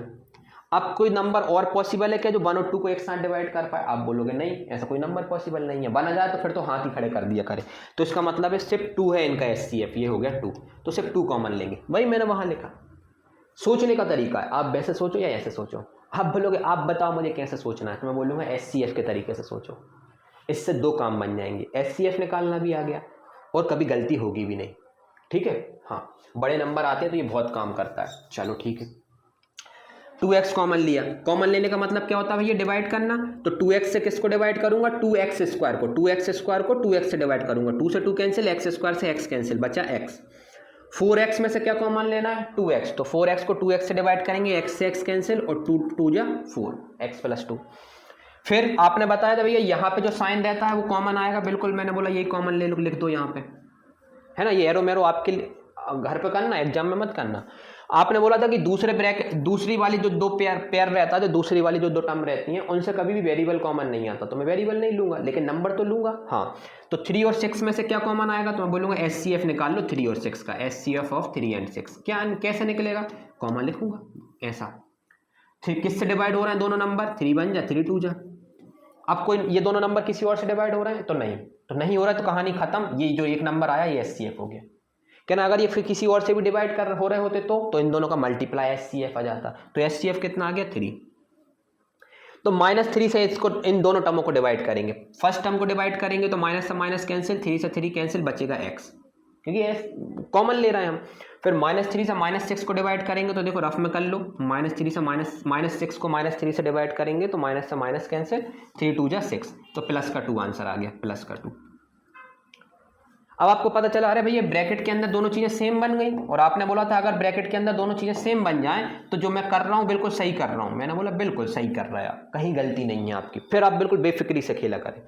अब पूरे में से क्या कॉमन ले लूं, x प्लस 2 कॉमन लिया, बाहर आ गया। अब कॉमन लिया तो ब्रैकेट लगाना पड़ेगा, कि जो कॉमन लेने के बाद जो चीज बच गई वो ब्रैकेट के अंदर आएगी। x प्लस 2 कॉमन लिया तो यहाँ से बचा 2x, और यहाँ से x प्लस 2 चला गया, बचा कितना, -3। ठीक है, ये आ गया। इक्वल टू में 0 चल रहा था, इसको लगाना मत भूलो भाई, मैं भूल रहा हूँ आप मत भूलो, ठीक है। अब आपको मालूम है दो चीजों का प्रोडक्ट अगर 0 आ रहा है तो इसका मतलब या तो पहले वाले ने 0 दिया है, या और करके लिख दे रहा हूँ, और करके लिख दे रहा हूँ, 2x - 3 ने 0 दिया है। अगर इसने 0 दिया होगा तो x की वैल्यू -2 होगी, और जब इसने 0 दिया होगा तो x की वैल्यू 3/2 होगी। और यही आपके रूट्स आ गए। ये क्या है आपके रूट्स, कौन सी इक्वेशन के, जो आपको दी हुई है, roots of this equation. Check कर लो, x बराबर -2 रख के देख लो, LHS बराबर RHS आ जाएगा, या -3/2 रख के देख लो, दोनों में आ जाएगा। तो हमने कौन से मेथड से करा इस क्वेश्चन को, दूसरे मेथड से। प्रोसेस सेम थी, स्टेप सेम थी, ठीक है। इसमें हमने थोड़ा कम टाइम लगाया पिछले क्वेश्चन से, उसमें हमने बहुत डिटेल में करा क्योंकि फर्स्ट क्वेश्चन था, इसमें थोड़ा कम टाइम लगाया। अब थर्ड वाले में और जल्दी करेंगे, ठीक है। चलो, और एक चीज याद रखना, ये मत कोशिश करना कि भैया ये 2 क्वेश्चन करा लिया मुझसे सब बन जाएंगे, है ना, बिल्कुल परफेक्शन के साथ खेलेंगे, नहीं, थोड़ा वेट करा करें। कम से कम 4-5 क्वेश्चन के बाद आपको समझ में आएगा कि हाँ चीज़ें समझने लगी, हर क्वेश्चन में हम नई चीज़ सीख रहे हैं, ठीक है। चलो अगला क्वेश्चन देखते हैं। √2x² + 7x + का 5√2, है ना, यहाँ लिख लूँ √2x² + का 7x + का 5√2 = 0। ये क्या लिख दिया मैंने, गिवन, ये मैंने गिवन लिख दिया, ठीक है। मुझे 2 नंबर चाहिए जिनका सम करने पे कितना है, कहना भैया सम करने पे आना चाहिए कोफिशिएंट ऑफ x मतलब 7, और उन दोनों नंबरों का प्रोडक्ट करने पे आना चाहिए कांस्टेंट टर्म इनटू, मतलब कांस्टेंट टर्म और कोफिशिएंट ऑफ x² के प्रोडक्ट के बराबर। करो भाई इनका प्रोडक्ट, √2 5 एज इट इज, √2 × √2 2 हो जाता है। आपको मालूम है जब 2 सेम रूट टकराएंगे तो रूट हट जाता है, 2 बचेगा, 5 2 जा 10 आ गया, मतलब प्रोडक्ट करने पे 10 आना चाहिए, ठीक है। कहना भैया वो 2 नंबर कैसे निकालेंगे, तो मैं बोलूँगा 10 के प्राइम फैक्टर निकाल लो, है ना, तो आएगा 2 और 5 आ गया। तो नंबर कौन कौन से मिल गए, 2 5 और 1 मिल गया। इन तीनों नंबरों से मुझे 2 नंबर बनाने, तो कहना भैया एक नंबर हो गया 2, और एक नंबर इन दोनों को मल्टीप्लाई करके बना लो, जो कि हो गया 5, ठीक है। अब ये नंबर तो हो गए, कहना भैया लेकिन मुझे ये पहली कंडीशन तो सेटिस्फाई हो गई, प्रोडक्ट करने पे 10 आ रहा है। दूसरी नंबर 7 पे आते हैं, 7 कैसे बनेगा, 2 और 5 को किस तरीके से लिया जाए, तो कहना दोनों को प्लस में लिया जाए, 2 भी प्लस में ले लो 5 भी प्लस में ले लो, तो आंसर कितना आ जाएगा, प्लस का 7। तो आप बोलोगे अच्छा हाँ ये 2 और 5 ने दोनों कंडीशन सेटिस्फाई कर दी, है ना, तो पहला नंबर हो गया प्लस का 2, दूसरा नंबर हो गया प्लस का 5, तो प्रोडक्ट करने पे 10 आ रहा है, सम करने पे 7 आ रहा है, कहना ठीक है। तो आप बताओ, ब्रेक करके बताओ भाई यहाँ पे, है ना, बस इतना नंबर पता करना था। अब आपके दिमाग में आया होगा, कहना भैया ये तो मैं ओरली कर सकता हूँ, जैसे जैसे मैं प्रैक्टिस करते जा रहा हूँ मैं डायरेक्ट सोच पा रहा हूँ। अगर आप डायरेक्ट सोच पा रहा है तो अच्छी बात है ना, कि 10 मुझे प्रोडक्ट, ऐसे 2 नंबर चाहिए दुनिया में जिनको प्रोडक्ट करने पे 10 आए, सम करने पे 7 आए, और तुम्हारे दिमाग से तुरंत क्लिक करा, अरे वो 2 नंबर हैं 2 और 5, प्लस का 2 और कॉमा प्लस का 5, तो आप ये मानो आपने बहुत टाइम बचा लिया आपका, और ये आपको सोचना आ जाएगा। आ नहीं रहा तो कोई दिक्कत नहीं, आ जाएगा जब आप 20 क्वेश्चन कर लेंगे फैक्टराइजेशन मेथड के, यकीन मानो अपने आप सोचने में आ जाएगा, है ना, ऐसे नहीं आएगा। चलो क्या करते हैं फिर हम लिखेंगे पहली टर्म को एज इट इज लिखते हैं, दूसरी टर्म को हम ब्रेक करके लिख लेते हैं। क्या ब्रेक करेंगे, नंबर कौन कौन से फाइंड करें हमने, 2x और 5x। पहला नंबर 2 प्लस का और दूसरा नंबर प्लस का 5, x था तो x लिख दिया, ठीक है। 5√2 एज इट इज। फिर क्या करते हैं फिर हम पेयरिंग करते हैं भैया, है ना, ये दो नंबरों की। फिर पहले दो टर्म में से कुछ कॉमन आ रहा है तो क्या आ रहा है, x कॉमन आ रहा है, ठीक है। अब क्या कॉमन आ रहा है, तो भैया यहाँ 2 है और √2 है, तो 2 और √2 का HCF क्या होगा, तो मैं बोलूंगा देखो 2 है और √2 है, ऐसा कौन सा नंबर है जो दोनों को डिवाइड कर पा रहा है, तो मैं बोलूंगा √2। आप बोलोगे क्यों, क्योंकि 2 को ना किसी भी नंबर को उसी के रूट का स्क्वायर लिख सकते हैं, मतलब 2 में खुद का रूट होता है, हाँ 2 को आप ऐसे लिख सकते हैं √2 इंटू √2 इंटू √2, जब सेम रूट टकराते हैं तो आप 2 बन जाता है ना, ये आपको मालूम है पहले से बात, ठीक है। तो क्या ना भैया √2 कॉमन लिया जा सकता है, बिल्कुल, ये लिखा हुआ है √2 का स्क्वायर, इसके पास 2 √2 है, एक √2 को चला जाएगा तो बचेगा 1 √2 और यहाँ आ गया 1। अब क्या कॉमन आ रहा है, तो मैंने बोला कुछ भी नहीं, 1 आ जाए तो कहानी रुक जाती, तो पूरी कहानी में से HCF क्या आया, √2, इसलिए √2 कॉमन आएगा, है ना। क्यों आया कॉमन, क्योंकि 2 का मतलब होता है √2 का स्क्वायर, √2 इंटू √2, उसके अंदर 2 √2 है तो एक √2 कॉमन आ सकता है। कॉमन लेने के बाद क्या बचेगा, डिवाइड कर दो तो बचेगा x, डिवाइड कर दो तो बचेगा कितना, अब देखो 2x से किसको डिवाइड कर रहे हैं आप, √2x को, गलत, 2x को डिवाइड कर रहे हो √2x से, करो डिवाइड, ये कट गया, ये 2 है ये √2 है, आपको मालूम है 2 को आप लिख सकते हैं √2 इंटू √2, नीचे एक √2 कैंसिल हो गया, बचा कितना, √2, ये √2। डायरेक्ट भी सोचो, अगर कभी भी कोई नंबर है उसमें से एक रूट लोगे उसी का तो एक रूट बचेगा, क्योंकि वो 2 रूट से मिलकर बना है। फिर मैंने बोला था यहाँ पे जो साइन है वही कॉमन आएगा, ठीक है। अब 5 है और 5√2 है, क्या कॉमन आएगा, दोनों में से दिख रहा है 5 कॉमन आएगा, अब HCF निकालने की जरूरत नहीं है, देख के ही पता चल जाता है ना। चलो 5 कॉमन आ गया, लोग 5 कॉमन लेने का मतलब है डिवाइड करना, इससे डिवाइड करोगे तो x आएगा, इसको डिवाइड करोगे तो √2 आएगा, इक्वल टू 0 चल रहा है। दोनों ब्रैकेट के अंदर सेम चीज आ गई, इसका मतलब आपने सही करा है, तो वही चीज जो सेम आई है उसको कॉमन ले लो, तो क्या बचेगा, √2x प्लस का 5 इक्वल टू 0। अगर 0 आ गया दो ब्रैकेट का प्रोडक्ट, तो आपको मालूम है कि या तो फर्स्ट वाले ने 0 दिया है या सेकंड वाले ने 0 दिया है, √2x प्लस का 5 इक्वल टू 0। अगर इसने 0 तभी दे पाएगा जब x की वैल्यू -√2 हुई होगी, और ये तब 0 दे पाएगा जब x की वैल्यू कितनी होगी, -5/√2। 5 उस साइड गया, फिर √2 नीचे चला गया, ये आपके आंसर आ गए। यही रूट्स हैं किसके, इसके। एंड में लिख के आना, therefore roots of required equation is -√2 and -5/√2। Check भी कर सकते हो रख के, है ना, LHS इक्वल टू RHS आ जाएगा। चलो 3 क्वेश्चन हो गए। अगला क्वेश्चन देखो, कह रहा भैया इसमें तो ये थोड़ा नीचे 8 दिख रहा है, फिर क्या करें हम, तो मैंने बोला 8 दिख रहा है तो सबसे पहले इस क्वेश्चन को सॉल्व करो, थोड़ा और सिंप्लीफाई करो। कैसे करेंगे, LCM लेके करो भाई, LCM लेके सॉल्व करो। 2x² माइनस का x प्लस का 1/8 लिखा है, ठीक है। LCM पूरी कहानी में से कितना आ रहा है, कहना 8 आ रहा है, 8 ले लो, है ना। इसके नीचे कुछ नहीं है तो 1 है, इसके नीचे कुछ नहीं है तो 1 से 8 को डिवाइड करा तो 8 आया, है ना, और 8 का ऊपर मल्टीप्लाई करा तो 16 आ गया, 16x²। ऐसे ही करते हैं, 1 से 8 को डिवाइड करा तो 8 आया, 8 का ऊपर मल्टीप्लाई करा तो 8x हो गया, 8 से 8 को डिवाइड करा तो 1 आया, 1 से ऊपर मल्टीप्लाई करा तो 1 आ गया, इक्वल टू 0। ये 8 0 के पास चला गया तो पूरी कहानी कितनी बन गई, 16x² माइनस का 8x प्लस का 1 इक्वल टू 0। मतलब जो मेरी इक्वेशन है वो ये नहीं है, ये है, मैंने इसको सिंप्लीफाई कर लिया। हाँ, अब आपको ये सॉल्व करना है, ये नहीं करना। तो कभी भी अगर ऐसा रैशनल नंबर आ जाए या दूसरा नंबर फ्रैक्शन आ जाए तो पहले सिंप्लीफाई कर लो। कहना कोई और तरीका भी है, कहना हाँ एक तरीका है जो थोड़ा और आसान है सोचने का, है ना, बात एक ही है, घुमा फिरा के करने का तरीका एक ही है। क्या है कि नीचे 8 दिख रहा ना, तो इस पूरी कहानी को किससे मल्टीप्लाई कर दो, मल्टीप्लाई बाय 8। किससे कर दो, 8 से, तो मल्टीप्लाई बाय 8। पूरी कहानी को आप 8 से मल्टीप्लाई करोगे तो ये बन जाएगा 16x², ठीक है।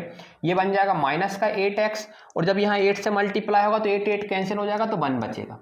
RHS में जब 8 का मल्टीप्लाई करोगे तो 0 आ जाएगा, क्यों, क्योंकि उधर तो 0 है, तो 0 × 8 0 हो जाएगा। क्या वही इक्वेशन नहीं बन गई, आप बोलोगे हाँ सेम बन गई। तो चाहे तो एलसीएम से सोचो चाहे ऐसे सोचो, बात एक ही है, आपके ऊपर छोड़ता हूं आपको जौन सा मेथड लगाना है। अब कहानी बनेगी यहां से सॉल्व करना, ये है आपका एक्चुअल में क्वेश्चन, ठीक है। चलो एक्चुअल में क्वेश्चन हो गया आपका, कैसे भी कर लो आप। फिर क्या करोगे भैया, हमें ऐसे दो नंबर चाहिए जिनका सम करने पे कितना आ जाए, सम करने पे कोफिशिएंट ऑफ एक्स मतलब -8, और प्रोडक्ट करने पे कितना आ जाए, दोनों नंबरों का प्रोडक्ट करने पे आ जाए constant term into coefficient of x square जो कि 16 है, मतलब 16 आ जाए, ठीक है। फिर वो नंबर कैसे फाइंड करेंगे, 16 के प्राइम फैक्टर निकालेंगे, निकालो भाई। 2 4 जा, नहीं सॉरी 2 8 जा, 2 4 जा, 2 2 जा और 2 1 जा, और 1 तो लेते ही हैं। कितने नंबर दिख गए, 1 2 3 4 1 1 5, 1 2 3 4 और 1 1। ये 5 नंबरों से कितने नंबर बनाने, 2, 5 नंबरों से 2 नंबर बनाने, और ऐसे 2 नंबर बनाने जिनका प्रोडक्ट करने पे 16 आए लेकिन सम करने पे -6 आए। तो बताओ मिक्सिंग करके बनाते हैं, मिक्सिंग मतलब मल्टीप्लाई। आपने बोला भैया मैं इन दोनों का कर लेता हूं, तो ये हो गया 4, और इन तीनों का कर लेता हूं, तो 2 × 2 × 2 4 हो गया, है ना, तो 4 हो गया। और इन दोनों का मल्टीप्लाई करूंगा तो 16 तो आ रहा है, लेकिन सम करने पे -8 चाहिए, तो मैं ये पहला नंबर -4 ले लूंगा और दूसरा नंबर भी -4 ले लूंगा। 4 और -4 -4 -8, और प्रोडक्ट करने पे कितना आ रहा है, 16। दोनों कंडीशन चेक करना, एक से काम नहीं चलेगा, ठीक है। इसके आगे तो आप कर ही लेंगे, है ना, मुझे बताने की जरूरत नहीं है ना। नंबर आपको -4 आ गया, लिख के भी बता देता हूँ, कॉमन आप ले लेना। 16x² माइनस का 4x लिख दिया -8 को, और माइनस का 4x लिख दिया, प्लस का 1 = 0। क्या कॉमन आ रहा है पूरी कहानी में से, आप बोलोगे पूरी कहानी में से कॉमन आ रहा है, एक तो x आ रहा है कॉमन, है ना, और 16 और 4 का HCF जब निकालोगे तो 4 आएगा, तो 4x कॉमन आ रहा है, तो यहाँ बचेगा 4x - 1, और यहाँ पे -1 कॉमन ले लेंगे। अच्छा अब देखो यहाँ पे ये तो कॉमन ले लोगे आप। अब भैया क्या ना, यहाँ से आपने बोला था कभी वेरिएबल कॉमन नहीं आएगा, जो साइन है वही कॉमन आएगा, मैंने बोला हाँ, और एक नंबर कॉमन आएगा, लेकिन 1 और 4 का HCF तो कुछ आएगा ही नहीं। 1 और 4 का जब HCF निकालेंगे तो कुछ भी नहीं आ रहा है, तो बोलूँगा कुछ भी मतलब 1 तो आएगा ही ना, कुछ भी नहीं मतलब 1 होता है मैथमेटिक्स में। जहाँ कुछ नहीं दिखता वहाँ मैथमेटिक्स में 1 होता है। देखो 5 के नीचे कुछ दिख रहा है क्या, तो कुछ नहीं है तो 1 है। 5 के मल्टीप्लाई में कुछ दिख रहा है क्या, कुछ नहीं है तो 1 है। तो अगर कभी HCF कुछ भी ना आए ना तो समझ जाओ 1 है, क्योंकि दुनिया में 1 तो एक नंबर पॉसिबल है ही ना जो दोनों को डिवाइड कर पा रहा है। 1 तो ऐसा नंबर है दुनिया में हर चीज को डिवाइड कर सकता है। और HCF का मतलब क्या होता है, हाईएस्ट कॉमन फैक्टर। फैक्टर मतलब ऐसा नंबर जो दोनों नंबरों को डिवाइड कर पा रहा है, तो 1 तो है ही, तो कुछ कॉमन ना आए तो 1 कॉमन लो। और 1 कॉमन लेने का मतलब रहता है कि वही कॉमन लेना मतलब डिवाइड करना, डिवाइड करोगे तो यहाँ आ जाएगा 4x - 1 = 0। इसके आगे आप कर लेंगे कि 4x पूरे में से कॉमन लेंगे तो बच जाएगा, 4x पूरे में से कॉमन लेंगे तो 4x - 1, फिर अगला भी बन जाएगा 4x - 1। क्या ये तो दोनों सेम बन गए, कोई फर्क नहीं पड़ता, सेम बन गए तो, है ना, कोई फर्क नहीं पड़ता। मल्टीप्लाई मत कर देना, है ना। अगर दो चीज़ों का प्रोडक्ट का 0 आंसर आ रहा है तो इसका मतलब फर्स्ट वाले ने 0 दिया है या सेकंड वाले ने 0 दिया है। अगर फर्स्ट वाले ने 0 दिया तो x की वैल्यू 1/4, और सेकंड वाले ने 0 दिया तो x की वैल्यू 1/4। अच्छा दोनों रूट सेम आ गए, हाँ x की 2 वैल्यू आई लेकिन दोनों वैल्यू सेम आई, उससे कोई फर्क थोड़ी पड़ता है ना। हमें तो x की 2 वैल्यू चाहिए थी जो सेटिस्फाई करें, दोनों सेम है तो हमें उससे क्या लेना देना, ठीक है, सेम तो आ जाने दो।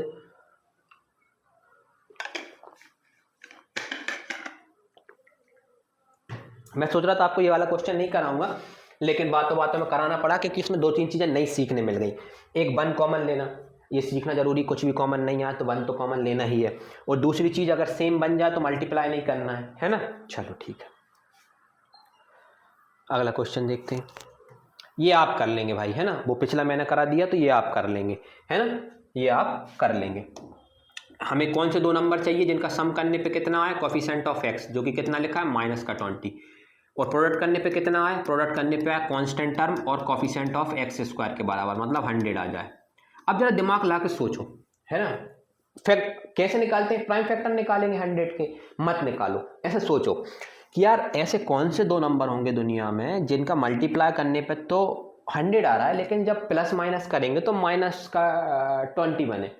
तो आपका दिमाग में क्लिक करेगा क्या ना भैया 4 और 25, नहीं 5 और 25, तो क्या ना अगर मैंने माइनस का प्लस का 5 ले लिया और दूसरा नंबर माइनस का 25 ले लिया, 20 ले लिया, नहीं कितना बनाना है, 20 बनाना है ना, सम करने पे कितना आना चाहिए 20 आना चाहिए, और प्रोडक्ट करने पे कितना आना चाहिए, प्रोडक्ट करने पे 100 आना चाहिए। कौन से दो नंबर होंगे, 25 4 नहीं है ना, 10 10 आएंगे, पहला नंबर भी 10 होगा, दूसरा नंबर भी 10 होगा, और माइनस का 20 चाहिए तो यहाँ भी माइनस लगा दो, यहाँ भी माइनस लगा दो, तो माइनस का 10 माइनस का 10, देखो सम करने पे -20 आ रहा है, प्रोडक्ट करने पे 100 आ रहा है। तो आप बोलोगे अभी आपने पहला नंबर ऐसा क्यों सोचा था दिमाग में, 25 और 5 सोचा था मैंने, 25 और 5 है ना, 25 और 5 माइनस का 25, ये जो नंबर है ये इस कंडीशन को तो सेटिस्फाई कर रहा है। देखो -25 और +5 करोगे तो -20 आ रहा है, लेकिन प्रोडक्ट करने पे 100 नहीं आ रहा। तो ऐसा नहीं है कि एक ही बार में क्लिक कर जाएगा, आपको ऐसा नंबर चाहिए, दोनों नंबर ऐसे दो नंबर चाहिए वो दोनों कंडीशन को सेटिस्फाई करें। हो सकता है जब पहली बार आपके मुंह से निकले वो ऐसा नंबर निकले जो इसको सेटिस्फाई कर रहा है या इसको कर रहा है, दोनों को नहीं कर रहा, लेकिन हमें दोनों को कराना है। ये दोनों नंबर बताओ दोनों कंडीशन को सेटिस्फाई कर रहा है, बिल्कुल। सम करने पे -10 आ रहा है, -20 आ रहा है, और प्रोडक्ट करने पे 100 आ रहा है। इसका मतलब यही वो दो नंबर है। बस ये दोनों नंबर यहाँ लिखो और इसके प्राइम फैक्टर मतलब सॉल्व कर लो इसको, है ना। चलो अच्छी बात है, यहाँ तक आप पहुँच गए तो, है ना। अब आपको चीज़ें समझ में आने लगी होंगी। करते हैं अगला क्वेश्चन। देखो अगला क्वेश्चन क्या है, solve the problem given in example. अब हम वर्ड प्रॉब्लम करेंगे, और आपको मालूम है सबसे अच्छी चीज़ होती है वर्ड प्रॉब्लम करना। यही वो पोर्शन है जहाँ पे लोग हाथ खड़े कर देते हैं, क्या ना हमें नहीं करना, क्योंकि वर्ड प्रॉब्लम में इक्वेशन बनाना अच्छा मज़ेदार काम है। और अगर आप यहाँ रुक रहे हैं तो बहुत अच्छी बात है, क्योंकि आप सीखना चाह रहे हैं कि नहीं यार थोड़ी टफ चीज़ें सीखनाते हैं हम, है ना। आसान चीज़ें तो सबको आती हैं। वर्ड प्रॉब्लम में सच कह रहा हूँ, लोग मतलब 10 में से 4 लोग तो चले जाते हैं कि ना वर्ड प्रॉब्लम नहीं करना। और यकीन मानो अगर आपने वर्ड प्रॉब्लम कर ली तो आप मैथमेटिक्स अच्छा कर रहे हैं, है ना, चीज़ें समझ रहे हैं। क्योंकि वर्ड प्रॉब्लम मतलब रियल प्रॉब्लम, जो डेली लाइफ की प्रॉब्लम्स हैं। हमने पिछले एक्सरसाइज में भी यही देखा था, है ना, प्लॉट वाला एक क्वेश्चन देखा था, वो डेली लाइफ का था। हमारे आसपास घर बनते हैं, है ना, कल को आ जाएगा हमारे पास जब हम इंजीनियर बनेंगे तो फिर कैसे करोगे आप, ठीक है। चलो, तो वर्ड प्रॉब्लम से कभी भागना नहीं है, नंबर ऑफ वर्ड प्रॉब्लम लगाना है, maximum number of word problem, फिर हमारी प्रैक्टिस अपने आप होती जाएगी। चलो करते हैं, पढ़ो question. John and Jeevanti together have 45 marbles. दो लोग हैं, जॉन है और जीवंती हैं, उनके पास दोनों के पास मार्बल कितने 45। हो सकता है एक के पास 40 हो, एक के पास 5 हो, एक के पास 20 हो, एक के पास 25 हो, कुछ भी केस हो सकते हैं, लेकिन मिला के 45 है। Both of them lost 5 marbles. दोनों ने अपने अपने 5-5 मार्बल गिरा दिए, ठीक है, गिर गए 5-5, है ना, each. And the product of number of marbles they now have is 124। फिर जो मार्बल बच गए ना 5-5 गिनने के बाद, 5-5 गिनने के बाद उनका प्रोडक्ट कितना आ रहा है 124। We would like to find out how many marbles they had to start with, कि किस उनने स्टार्टिंग में उनके पास मार्बल कितने थे, लॉस्ट होने के बाद नहीं, लॉस्ट तो 5-5 हुए, पहले कितने थे, ठीक है। कौन सा क्वेश्चन है, सेकंड क्वेश्चन है, solve the problem in given in example first. Book में यही क्वेश्चन मिलेगा, एग्जांपल इसी लाइन में लिखा रहेगा, है ना। हमने क्या एग्जांपल, जब आप बुक के पढ़ेंगे स्टार्टिंग में तो एग्जांपल फर्स्ट में ना 2 प्रॉब्लम है, एक ये है और एक इसकी नेक्स्ट वाली है। उन्होंने वो प्रॉब्लम लिखी नहीं है, उन्होंने बस हेडिंग लिख दी, क्या ना हमने जो पीछे लिखा है उस पर जाओ, उसे सॉल्व करो, है ना। तो पहले हम प्रॉब्लम बनाते हैं, वर्ड प्रॉब्लम, है ना, इक्वेशन के फॉर्म में कन्वर्ट करते हैं और फिर से सॉल्व करते हैं। तो आप समझ गए वर्ड प्रॉब्लम की इंपॉर्टेंस कितनी है ना, कि वर्ड प्रॉब्लम हमें सॉल्व करनी आनी चाहिए और बड़ी आसान रहती है। हम स्टेप बाय स्टेप करेंगे। सबसे पहले हमें वेरिएबल को इंट्रोड्यूस करना रहता है कि किसे एक्स माने, वाई तो मान नहीं सकते कि एक्स मानेंगे। वी वुड, जो क्वेश्चन की एंड लाइन रहेगी ना जहाँ फाइंड हाउ मैनी ये लिखा रहता है, उससे पता चलता है कि वेरिएबल किसे मानना है। देखो फाइंड लिखा है, फाइंड के बाद लिखा है how many marbles they had to start with, उनके पास कितने मार्बल्स हैं, ठीक है। तो मैं स्टार्टिंग में सबसे पहले नंबर ऑफ मार्बल्स को let John have that number of marbles John have, John के पास कितने मार्बल्स मान ले रहा हूँ मैं, एक्स मान ले रहा हूँ, जॉन के पास एक्स मान ले रहा हूँ। और दूसरे नंबर पे कौन है, जीवंती है, तो नंबर ऑफ मार्बल्स जीवंती है, जीवंती के पास जो मार्बल है उनको मैं मान लेता हूँ कितने हैं भाई, दोनों के पास मिला के 45 है। अगर एक बंदे के पास एक्स है तो दूसरे बंदे के पास कितने होंगे जरा सोचो। अगर सपोज करो 10 टॉफीज़ है, मैंने बोला इनको 2 लोगों में बांटो, ए और बी में। ए के पास अगर आपने ए को 2 टॉफीज़ दे दी तो बी के पास कितनी बचेंगी, 10 - 2 मतलब 8, इसी तरीके से अगर 45 टोटल नंबर ऑफ मार्बल्स हैं, अगर एक को आपने x बोल दिए तो दूसरे वाले के पास कितने बचेंगे? 45 माइनस एक्स, एक बच गया, मतलब x कम कर दिया आपने में से, है ना। 45 माइनस एक्स, समझ में आया? तो कभी भी अब आपको सम दिया हो ना तो पहले को x माने, दूसरे को सम में से वो x घटा दे। याद रखना, ये वो स्टेप रहती है जिसमें सबसे ज़्यादा लोग कंफ्यूज होते हैं, है ना। ठीक है, देखो सम करो, x से x कट जाएगा, वापस 45 आ गए, कहना ठीक है भैया। फिर क्या करेंगे, यहाँ लिखेंगे अकॉर्डिंग टू क्वेश्चन। कंडीशन बनाने के लिए हमेशा ये अकॉर्डिंग टू क्वेश्चन एक नंबर का यही रहता है ना, अकॉर्डिंग टू क्वेश्चन। क्या बोल रहा है क्वेश्चन, आगे पढ़ते। Both of them lost 5 marbles each, दोनों ने अपने 5-5 मार्बल्स गिरा दिए। अब सपोज करो इसके पास x मार्बल्स थे, अगर इससे गिर गए मतलब कम हो गए, कम मतलब माइनस का साइन आएगा, और कितने कम हुए? 5, ठीक है। और दूसरे वाले से कितने कम हुए? जेवंती से, उसने भी 5 गिरा दिए, तो उसके पास थे 45 माइनस एक्स, अब 5 चलेगा तो माइनस का 5, ठीक है। ये जॉन के, ये जेवंती के। उन्होंने बोला है and the product of the number of marbles they now have is 124। जो 5-5 मार्बल्स दोनों के गिरने के बाद जितने मार्बल्स बचे उनका जो प्रोडक्ट है वो 124 के बराबर है। तो ये जॉन के पास मार्बल्स बचे 5 मार्बल्स गिरने के बाद, ये जीवंती के नंबर ऑफ मार्बल्स है 5 मार्बल्स गिरने के बाद, इन दोनों का प्रोडक्ट मतलब बीच में इनटू का साइन, ये डॉट लगाया, इनका जो प्रोडक्ट है वो 124 आएगा। ये क्वेश्चन बोल रहा है 124 आएगा, ये इसने क्वेश्चन ने बोला, ये मैंने लिख दिया। आपकी इक्वेशन बन गई, इसको सॉल्व करेंगे क्वाड्रेटिक इक्वेशन बन जाएगी। क्वाड्रेटिक इक्वेशन को सॉल्व करना मुझे आता है फैक्टराइजेशन मेथड से। तो आपने देखा कि हमने वर्ड प्रॉब्लम को कितने आसान तरीके से कर लिया, और ऐसे ही करना है। आप अगर देखते रहेंगे तो फिर कंफ्यूज होते रहेंगे और टेंशन लेंगे कि कैसे करें। आप एक बार शुरू तो कर दो, फिर इसके बाद सब बन जाएगा। सबसे पहले x मानना है, वेरिएबल को इंट्रोड्यूस करना है, फिर जो क्वेश्चन बोल रहा है अकॉर्डिंग टू क्वेश्चन वही तो करा मैंने।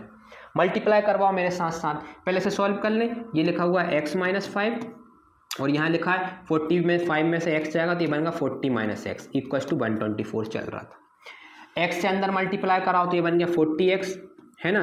फिर जब ये x टकराएंगे तो माइनस का एक्स स्क्वायर, 2 ब्रैकेट मल्टीप्लाई करना आपको आता है। -5 जब 40 से मल्टीप्लाई होगा तो माइनस का 200 होगा, और माइनस का 5 जब x से मल्टीप्लाई होगा तो प्लस का 5x हो जाएगा इक्वल टू 124, ठीक है। सॉल्व कर लो, ये बन गया माइनस का एक्स स्क्वायर, ठीक है, और 40 और 5x हो गया 45x, ठीक है। 124 को इस साइड ले आया तो माइनस में आ गया, तो माइनस का हो गया 324, 200 पहले से था, इक्वल टू में 0 आ गया। अब आपको ये इक्वेशन हो गई। ये इक्वेशन को और सिंप्लीफाई कर लो, क्योंकि एक्स स्क्वायर के पास ना जनरली नेगेटिव नहीं होना चाहिए, मतलब अच्छा नहीं लगता, कोई रीजन नहीं है, एक्स स्क्वायर लोग लेते नहीं, नेगेटिव नहीं लेते। तो क्या करें, 2 तरीके, सबको उस साइड लेके चले जाओ RHS में। जैसे ही RHS में लेके जाओगे तो यहाँ 0 आ जाएगा, एक्स स्क्वायर उस साइड जाके पॉजिटिव हो जाएगा, 45 नेगेटिव हो जाएगा और 324 पॉजिटिव हो जाएगा, ठीक है। बात वही पड़ गई। दूसरा तरीका क्या है कि पूरी इक्वेशन को माइनस से मल्टीप्लाई कर दो, तो माइनस से मल्टीप्लाई करोगे तो ये प्लस, ये माइनस, ये प्लस, और 0 से मल्टीप्लाई होगा तो 0 ही होगा। तो बात कैसे भी चले जाओ, एक ही जगह पहुंचने के 2 रास्ते, ठीक है। अब क्या करें, अब सॉल्व करना है क्वाड्रेटिक इक्वेशन को। वही तरीका कि हमें ऐसे 2 नंबर चाहिए जिनका सम करने पे किसके बराबर आए, कोफिशिएंट ऑफ x के बराबर, लेकिन प्रोडक्ट करने पे किसके बराबर आए, प्रोडक्ट करने के बराबर आए constant term into coefficient of x square के बराबर, मतलब 324 के बराबर, ठीक है। करवाओ भाई 324 पर। अब कैसे निकालेंगे, 324 के प्राइम फैक्टर निकालेंगे, निकालें 162 आएगा, फिर करेंगे तो 81 आएगा। अब 81 3 से डिवाइड होता है, 27 जा, और प्राइम नंबर लेना है छोटे से छोटा, है ना, बड़ा नहीं लेना, 9, फिर 3 कहाँ गया, पेन ही चला गया, 3 और फिर 3 बन जा। कितने नंबर हो गए टोटल हमारे पास भाई, जरा देखेंगे आप लोग। आपके पास नंबर हो गए हैं 1 2 3 4 5 6 7, 1 को भी काउंट करेंगे 7 नंबर से कितने नंबर बनाने, 2। कैसे मिक्सअप करें, तो आप बोलोगे एक काम करते हैं ना भैया, 2 दूनी 4, 4 तिया 12, मतलब 2 × 2 इनको ले लेते हैं, इन 4 को एक साथ ले लेते हैं, मल्टीप्लाई करो, 2 2 जा 4, 4 2 3 जा 12, 12 3 जा 36 ले लिया, ओके। और फिर इन दोनों तीनों को एक साथ ले लेते हैं, 3 3 जा 3 9, 3 3 जा 9, 9 × 1 9, ये हो गया 9। क्या 36 और 9 से 324 बनेगा? मल्टीप्लाई करोगे तो ये तो बनेगा, मल्टीप्लाई पे ध्यान मत दो। अगर आपने सारे नंबर लिए हैं तो मल्टीप्लाई तो बन ही जाएगा, आपको सम पे ध्यान देना है। क्या 36 और 9 से 45 बनेगा? माइनस का बिल्कुल बनेगा। अगर दोनों नंबरों को नेगेटिव ले लूँ तो -36 और -9 दो नंबर मिल गए। पहला नंबर क्या हो गया माइनस का 36, दूसरा नंबर क्या हो गया माइनस का 9। इन दोनों का सम करने पे -45 आ रहा है, प्रोडक्ट करने पे 325 आ रहा है। दोनों कंडीशन सेटिस्फाई हो गई, मतलब यही वो दो नंबर है। ठीक है, अब हमें सॉल्व करना है, तो क्या याद रखना -39 और -1, ये सब पोर्शन तो रफ में होगा, है ना। तो यहाँ जीरो अपनी जगह, एक्स स्क्वायर माइनस का 39x माइनस का कितना आया था, 39 आया था क्या, 35 और 9 आया था, है ना, नहीं 36 और 9 आया था, 36 और 9 आया था, मैं ही भूल गया यार इतनी जल्दी, है ना। तो एक्स स्क्वायर माइनस का 36x और माइनस का 9x प्लस का 324, मल्टीप्लाई करके और चेक कर लो ना, दे सकता 270, है ना, और 54, 4 2 3, हाँ 36 और 9 था, हमने मिटा दिया ना, और हम भाई भूल गए, है ना। ठीक है, चलो फिर क्या करते हैं, हम पेयरिंग करके कॉमन लेते हैं। 4 नंबर हो, 4 टर्म हो गई, तो पहली 2 टर्म अगली 2 टर्म, पहली 2 टर्म से मैंने x कॉमन लिया, क्या बच जाएगा x माइनस का 36, दूसरी टर्म में से मैंने माइनस कॉमन लिया, और 9 और 324 का जो HCF रहता है वो 9 ही होगा। देखना कैसे पता चला, मैंने तो तुक्का मारा, चेक कर लेते हैं, है ना। तो 3 से डिवाइड हो रहे हैं दोनों नंबर, 3 3 जा, 3 1 जा, 0 और 8 जा, फिर 3 से डिवाइड हो रहे हैं 1 जा, 3 3 जा और 6 जा। अब ये दोनों नंबर किसी से डिवाइड नहीं हो रहा 1 के अलावा, और 1 लूँगा नहीं। अब HCF हो गया 3 × 3 मतलब 9, तो यहाँ पे क्या आएगा 9। जैसे इसको 9 से डिवाइड करोगे यहाँ x बचेगा, इसको करेंगे तो माइनस का 36 बचेगा, क्योंकि -9 से डिवाइड करना है आपको, इसलिए माइनस आ जाएगा। आपको देखा कि दोनों ब्रैकेट के अंदर सेम चीज़ दिख गई, इसका मतलब आप सही करना है, तो इसका मतलब है कि पूरे में से वही जो सेम है वो कॉमन ले लो, तो बचा x माइनस 9। दो ब्रैकेट का प्रोडक्ट अगर 0 आ रहा है, इसका मतलब या तो फर्स्ट वाले ने 0 दिया है या सेकंड वाले ने 0 दिया है। जैसे मैं बोल रहा हूँ आप भी मन में ऐसे ही बोला करें, तो x की वैल्यू 36 आई होगी तभी ये 0 देगा, और x की वैल्यू 9 आई होगी तभी ये 0 देगा। ठीक है, 2 केस बन गए आपके पास। कितने केस बन गए, 2, x की 2 वैल्यू आ गई, तो हम दोनों वैल्यू से आंसर निकालेंगे। अब आप बोलोगे यहाँ कंफ्यूज मत होना कि भाई कौन है ना, x कौन सा वाला लेना है, तो हम 2 केस बनाएंगे। कैसे बनाएंगे, तो देखो 2 केस ऐसे बनाएंगे, व्हेन ऐसे लिखते हैं, when x equals to 36, sorry x equals to 36। तो जॉन के पास नंबर ऑफ मार्बल्स कितने हो गए, जॉन के पास नंबर पूरा लिख लेना आप लोग, है ना, नंबर ऑफ मार्बल्स जॉन है कितना हो गया 36, और जीवंती के पास कितने हो जाएंगे, जीवंती के पास हो जाएंगे 45 माइनस का 36, क्योंकि 45 माइनस x था और x आपने 36 लिया, तो कितना हो गया 9, मतलब जॉन के पास 36 और जयवंती के पास 9। ठीक है, लेकिन जब आप x लोगे कितना 9, जब x 9 लोगे तो जॉन के पास मार्बल्स कितने हो जाएंगे, जॉन के पास मार्बल्स हो जाएंगे आपके पास 9, और जो जीवंती है, जीवंती के पास मार्बल्स कितने हो जाएंगे 45 माइनस का 9, जो कि कितना हो जाता है 36 हो जाता है केस पॉसिबल, बिल्कुल केस पॉसिबल है। उन्होंने सम दिया था कि 45 आएगा, है ना, ये थोड़ी बोला था एक के पास इतने हैं, तो भाई सम 45 है तो ये 36 और 9 भी हो सकते हैं, है ना, और 9 और 36 भी हो सकते हैं, कोई भी फर्क नहीं पड़ने वाला। अब आप देखो ये वाली कंडीशन भी सेटिस्फाई हो जाएगी, दूसरी वाली चेक करके बताऊँ आपको, लो इससे करते हैं अपन ग्रीन पेन से। देखो क्या बोला था उसने कि दोनों के 5-5 मार्बल गिर गए, चेक करो जरा, है ना, क्योंकि ये वर्ड प्रॉब्लम रियल होती हैं। अब सोचो कि दोनों ने अगर अपने 5-5 मार्बल गिरा दिए होते, तो बताओ इसके 9 है, इसके पास मार्बल्स, अगर इसके पास 5 मार्बल गिर जाएंगे कितने बचेंगे, 9 माइनस 5 कितना हो गया 4, और अगर इससे 4, है ना, और अगर जीवंती से 5 मार्बल गिर जाएंगे तो कितना बचेगा 31। इनका प्रोडक्ट करो कितना आ गया 4 और 124, देखो वही प्रोडक्ट 124 ही तो आ रहा था। मतलब अगर 45 दोनों का सम है मार्बल्स का, है ना, दोनों के पास नंबर ऑफ मार्बल्स का सम 45 है, तो पक्का है कि एक के पास 9 है, दूसरे के पास 36 है, या पहले वाले के पास 36 है, दूसरे वाले के पास 9 है। तभी अगर ये दोनों अपने 5-5 मार्बल्स गिरा भी देंगे तो उनके पास नंबर ऑफ मार्बल्स का जो प्रोडक्ट है वो 124 आएगा। यही केस पॉसिबल है दुनिया में, और कोई केस पॉसिबल नहीं है। नहीं तो आप बोलोगे भैया 45 है तो एक के पास 40 होते, दूसरे के वाले के पास 5 होते, तो मैंने बोला बिल्कुल हो सकते थे 40 और 5, लेकिन अगर ये दोनों लोग अपने 5-5 मार्बल्स गिरा देंगे ना, तो ये 35 हो जाएगा और ये 0 हो जाएगा, और उनका प्रोडक्ट ना 0 आएगा, ना कि 124। हमें दोनों कंडीशन सेटिस्फाई करनी है। ठीक है, चलो अपने वाइट पेन पे वापस आ जाओ। तो एग्जाम्पल फर्स्ट में 2 क्वेश्चन थे, पहला कर लिया, दूसरा ये रहा, करो। है ना, बहुत अच्छा क्वेश्चन है, आराम से करेंगे। A cottage industry produce a certain number of toys in a day, है ना, एक कॉटेज इंडस्ट्री होगी, जो कपड़े वाली इंडस्ट्री रहती है ना, कॉटन के कपड़े बनाती है, उन्हें कॉटेज इंडस्ट्री बोला जाता है ना, और produce a certain number of toys in a day, वो टॉयज बना रही है ना, टॉयज भी तो कपड़े वगैरह से बनते हैं, हाँ, तो वो टॉयज बना रही है, सर्टेन नंबर ऑफ टॉयज, उन्हें नंबर ऑफ टॉयज नहीं बताया एक दिन में कितने बना रही, certain number of toys. The cost of production of each toy in rupees was found to be 55 minus the number of toys produce in a day. तो जो एक cost of production of each toy, जो एक toy बनने में जो खर्चा आ रहा है ना प्रोडक्शन में, वो किसके बराबर आ रहा है, 55 minus the number of toy produce in a day, जितने टॉयज एक दिन में बन रहे हैं।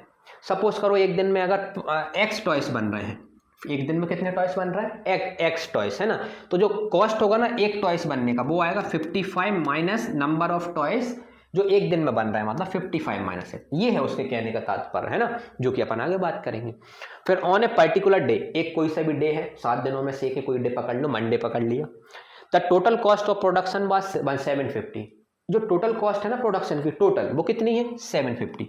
टोटल कॉस्ट कब आएगी भाई, टोटल कॉस्ट का मतलब क्या होता है, टोटल कॉस्ट का मतलब होता है जितने टॉयज बन रहे हैं एक दिन में और एक टॉयज की प्राइस, तभी तो आपने टोटल खर्चा निकाला बनने का, है ना, कितना बनाया आपने सपोज करो एक दिन में 10 टॉयज बनाए और एक टॉयज की प्राइस है 5 रुपये, तो टोटल कॉस्ट ऑफ प्रोडक्शन कितना होगा, 50 रुपये, 10 × 5, ठीक है। तो इन दोनों को जैसे ही मल्टीप्लाई करूंगा, ये किसके बराबर आना चाहिए, 750 के बराबर, ठीक है। We would like to find the number of toys produce in a day, हमें ये बताना है कि नंबर ऑफ टॉयज एक दिन में कितने प्रोड्यूस हो रहे हैं, ठीक है, बता देंगे। कहानी समझ में आ गई, हालांकि आपको बातों बातों में आपने क्वेश्चन कर लिया है सॉल्व, है ना, अब बस लिखा पढ़ी बची है, एक्स में एक्स जो इंग्लिश में लिखना है, आपका आंसर आ चुका है। चलो करते हैं, क्या लिखा है, find out the number of toys produce on a day, तो हमें वेरिएबल को इंट्रोड्यूस करना है। वेरिएबल को इंट्रोड्यूस कब करेंगे हम, मतलब कि कहाँ वेरिएबल को इंट्रोड्यूस करना रहता है, जो क्वेश्चन में मिसिंग रहता है उसी को हम वेरिएबल मानते हैं। तो कहाँ पता चलता है, क्वेश्चन की आप लास्ट लाइन पढ़ेंगे तो आपको पता चल जाएगा। लास्ट लाइन क्या है क्वेश्चन की, find the out the number of toys produce on a day, तो let number of toys produce in a day, produce in a day, एक दिन में कितने नंबर ऑफ टॉयज प्रोड्यूस हो रहे हैं, मैंने मान लिया एक्स नंबर ऑफ टॉयज एक दिन में प्रोड्यूस हो रहा है, कुछ ना कुछ तो हो रहे होंगे, 5, 10, 15, 20, मैंने एक्स मान लिया, ठीक है। फिर क्या हो गया, अब और कुछ तो पूछा नहीं है तो मुझे और किसी को इंट्रोड्यूस नहीं करना। अब मैं क्वेश्चन पे आऊँगा वापस, फर्स्ट लाइन पढ़ो, फर्स्ट लाइन का तो कोई सेंस ही नहीं है ना, मतलब ही नहीं, इससे तो कुछ कहानी बननी नहीं। Cottage industry produce a certain number of toys in a day, toys बना रही है ये कंपनी, ठीक है, ये वाली लाइन का काम है। The cost of production of each toy, एक टॉय की जो कॉस्ट ऑफ प्रोडक्शन है, तो क्या लिखूंगा, cost of production of each toy, each toy मतलब एक टॉय की जो कॉस्ट ऑफ प्रोडक्शन है, उसे एक टॉय बनने में जो कितना खर्चा आ रहा है उसको cost of production of each toy बोलते हैं। Each toy was found to be 55 minus, जो एक टॉय बनने में जो खर्चा आ रहा है वो किसके बराबर है, 55 minus the number of toys produce in a day, जितने नंबर ऑफ टॉयज बन रहे हैं एक दिन में। तो जो कॉस्ट है एक टॉय की वो आ रही है 55 माइनस नंबर ऑफ टॉयज जो एक दिन में बन रहे हैं। तो नंबर ऑफ टॉयज एक दिन में कितने बन रहे हैं, आपने एक्स माना है तो ये हो गया एक्स, मतलब ये माइनस यही वाला एक्चुअल वाला माइनस है, हाँ, तो ऐसे भी आपको क्वेश्चन बोला जा सकता है, ठीक है। तो मतलब आपने एक दिन में कितने टॉयज बना रहे हैं आप, एक्स, और एक दिन में एक टॉयज का खर्चा कितना है, 55 माइनस एक्स। अब एंड लाइन में क्या दिया हुआ है, on a particular day the cost of production was 750, particular day मतलब कोई भी हफ्ते का कोई एक दिन, है ना, ऐसा नहीं है कि पूरे महीने का खर्चा बता रहे हैं, वो एक दिन का खर्चा बता रहे हैं। तो टोटल कॉस्ट, है ना, क्या लिखेंगे, total cost of production, total cost of production, production की टोटल कॉस्ट कितनी लिखी हुई है, 750 रुपीज़ 750, ये रुपीज़ का सिंबल लगाना भूल गए हम, हमने पहले लगा दिया, cost of production of rupees 750, ठीक है। तो अकॉर्डिंग टू क्वेश्चन, अब अकॉर्डिंग टू क्वेश्चन पे आते हैं। आप मुझे बताओ, टोटल कॉस्ट ऑफ प्रोडक्शन 750 दी है, टोटल कॉस्ट ऑफ प्रोडक्शन आप निकालोगे कैसे, आप सोचो, आराम से सोचना। आपकी एक कंपनी है, आप एक दिन में 10 टॉय बना रहा है, कितने टॉय बना रहा है, एक दिन में 10 टॉय बना रहा है। वो जो एक टॉय का खर्चा है, वो ईच टॉय की जो प्राइस है ना, वो सपोज करो 5 रुपीज़ है। तो आपका एक दिन में कितना खर्चा आया बनाने में। तो आप बोलोगे भैया मैं एक दिन में 10 टॉय बना रहा हूँ और एक टॉय बनाने में खर्चा 5 रुपीस है, तो 10 टॉय बनाने में खर्चा होगा 10 × 5 मतलब 50 रुपीस। ये है टोटल कॉस्ट।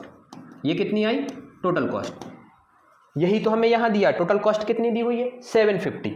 लेकिन हम टोटल कॉस्ट हम एक्स के फॉर्म में भी निकाल सकते हैं। कैसे निकालेंगे एक्स के फॉर्म में, कि जितने टॉय बन रहे हैं, कितने टॉय बन रहे हैं एक दिन में, एक्स बन रहे हैं, और एक टॉय की प्राइस कितनी 55 माइनस एक्स। अगर मैं इन दोनों को मल्टीप्लाई कर दूं 55 माइनस और एक्स को, तो जो मेरा टोटल कॉस्ट है प्रोडक्शन का वो निकल आएगा, जो कि कितना दिया है 750। दोनों की इक्वेट कर सकता हूं। क्यों इक्वेट कर रहा हूं, क्योंकि ये भी कॉस्ट ऑफ प्रोडक्शन है, ये भी कॉस्ट ऑफ प्रोडक्शन है। ये एक्स के फॉर्म में है, ये नंबर के फॉर्म में है, लेकिन है तो दोनों चीजें बराबर ही, कोई फर्क नहीं पड़ने वाला, तो इसलिए मैं इक्वेट कर सकता हूं। पॉइंट समझ में आए है ना, शकल पे मत जाना। पॉइंट यही है कि 3 + 1 या 2 + 2 बात एक ही होती है। ये भी 4 लिखा हुआ है, ये भी 4 लिखा हुआ है, लेकिन आप दोनों की अंदर की शकल देखेंगे तो आप बोलोगे ये तो अलग दिख रहा है, ये अलग दिख रहा है, क्या फर्क पड़ता है, चीज तो एक ही है। ये भी 750 है और ये भी सॉल्व करेंगे तो ये भी 750 के बराबर है ना, एक्स के फॉर्म में लिखा है बस। ठीक है, तो इसलिए हम दोनों चीजों को इक्वेट कर पाते हैं। नहीं तो कई लोग सोचते हैं इक्वेट कर क्यों लेते हैं, क्योंकि दोनों चीजें एक ही हैं। ठीक है, अब सॉल्व करो भाई। सॉल्व कैसे करेंगे, मल्टीप्लाई करके। ये हो जाएगा 55x माइनस का x² = 750। मुझे x² नेगेटिव नहीं चाहिए, इसलिए मैं x² को उस साइड लेके चला जाऊंगा, है ना, सबको लेके जाऊंगा। तो x² उस साइड गया तो पॉजिटिव हो गया, 55 उस साइड गया तो नेगेटिव हो गया, और 750 तो उस साइड पॉजिटिव था ही। ठीक है, = 0। ये क्वाड्रेटिक इक्वेशन बन गई। सॉल्व कर लेंगे, x की 2 वैल्यू आएंगी, फिर उस हिसाब से हम निकाल लेंगे। करके बताऊं मैं, चलो जल्दी जल्दी करते हैं, है ना, करवाओ। कौन से 2 नंबर चाहिए जिनका सम करने पे कितना आ जाए, सम करने पे भैया -55 आ जाए, और जो उनका प्रोडक्ट है वो किसके बराबर आ जाए, वो आ जाए 750 × 1 मतलब 750 के बराबर। ठीक है, कैसे निकालेंगे वो नंबर, तो निकालेंगे 750 के प्राइम फैक्टर निकाल के। करवाओ डिवाइड, 2 से डिवाइड करता हूँ, 2 1 बचा 7 और 5 है ना, फिर किससे करूँ, 5 से करूँगा, 5 5 जा और 2 5 5 जा। ठीक है, फिर 5 से करूँगा 11 जा और 11 से करूँगा 1 जा। पक्का, हाँ 10 55 गलत है भाई, कुछ गड़बड़ करी। क्या गड़बड़ करी है, 2 3 जा 6 आएगा। हाँ देखा, मुझे लग ही रहा था 2 3 जा 6। अब क्या फ़र्क पता चलेगा इससे, ये 3 से भी डिवाइड हो जाएगा। आ जाओ आ जाओ, ये गड़बड़ करिए। अगर आप यहीं गड़बड़ कर देंगे तो आपको कैसे पता चला गड़बड़, मैं कर रहा था तो मुझे लग रहा था यार कुछ कमी सी लग रही है ना। चलो 3 से डिवाइड करो, 3 1 जा, 3 2 जा और 3 5 जा।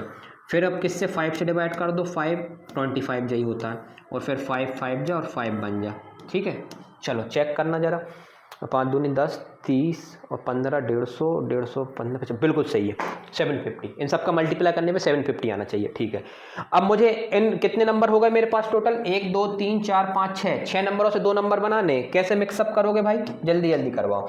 एक काम करते हैं, मैं एक काम करता हूँ, ऊपर के 3 नंबर ले लेता हूँ, ये 3, इन तीनों से कितना नंबर बन जाएगा, 5 3 जा 15 15 क्या कर रहा है भाई, 5 3 जा 15 15 2 जा 30, ये 30 बन गया। और आखिरी के 3 नंबरों से एक नंबर बना लेता हूं, तो 5 5 जा 25 और इंटू 1 तो 25। तो क्या 25 और 30 से 55 बन जाएगा, बिल्कुल, अगर दोनों नेगेटिव ले लूंगा और मल्टीप्लाई करने पे तो 750 आ ही जाएगा।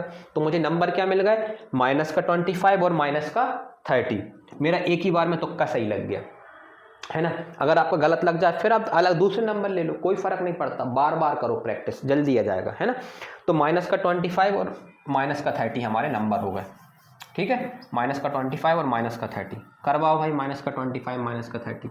तो x² -25x -30x + 750 = 0।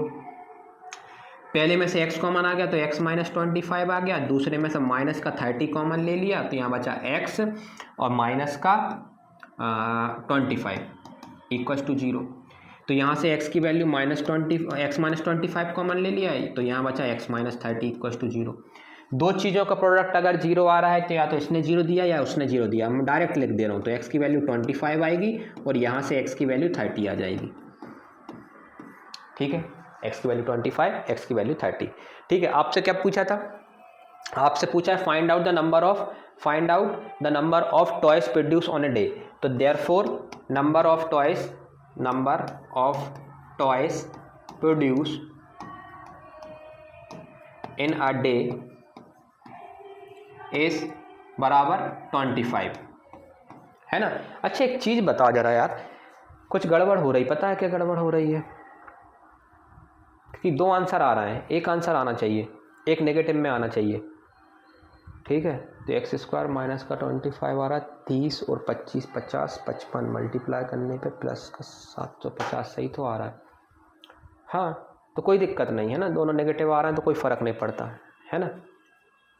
तो यहाँ पे आप 2 केस बनेंगे। मैं सोचा था कई बार क्या रहता है ना कि अगर 2 केस बन रहा है ना तो एक नेगेटिव आता है, तो एक नेगेटिव आता है तो नेगेटिव वाली चीज़ को इग्नोर कर देते हैं। क्यों नेगेटिव वाली चीज़ को इग्नोर कर दिया जाता है? क्योंकि number of toys produce in a day आपने x माना है, तो एक दिन में आप कोई माइनस में क्वांटिटी थोड़ी बना सकते हो, या तो बनाओगे या नहीं बनाओगे। नहीं बनाओगे तो ज़्यादा से ज़्यादा 0 लिखोगे, क्या ना मैंने आज कोई भी टॉय प्रोड्यूस नहीं करा, मतलब 0 टॉय प्रोड्यूस करा।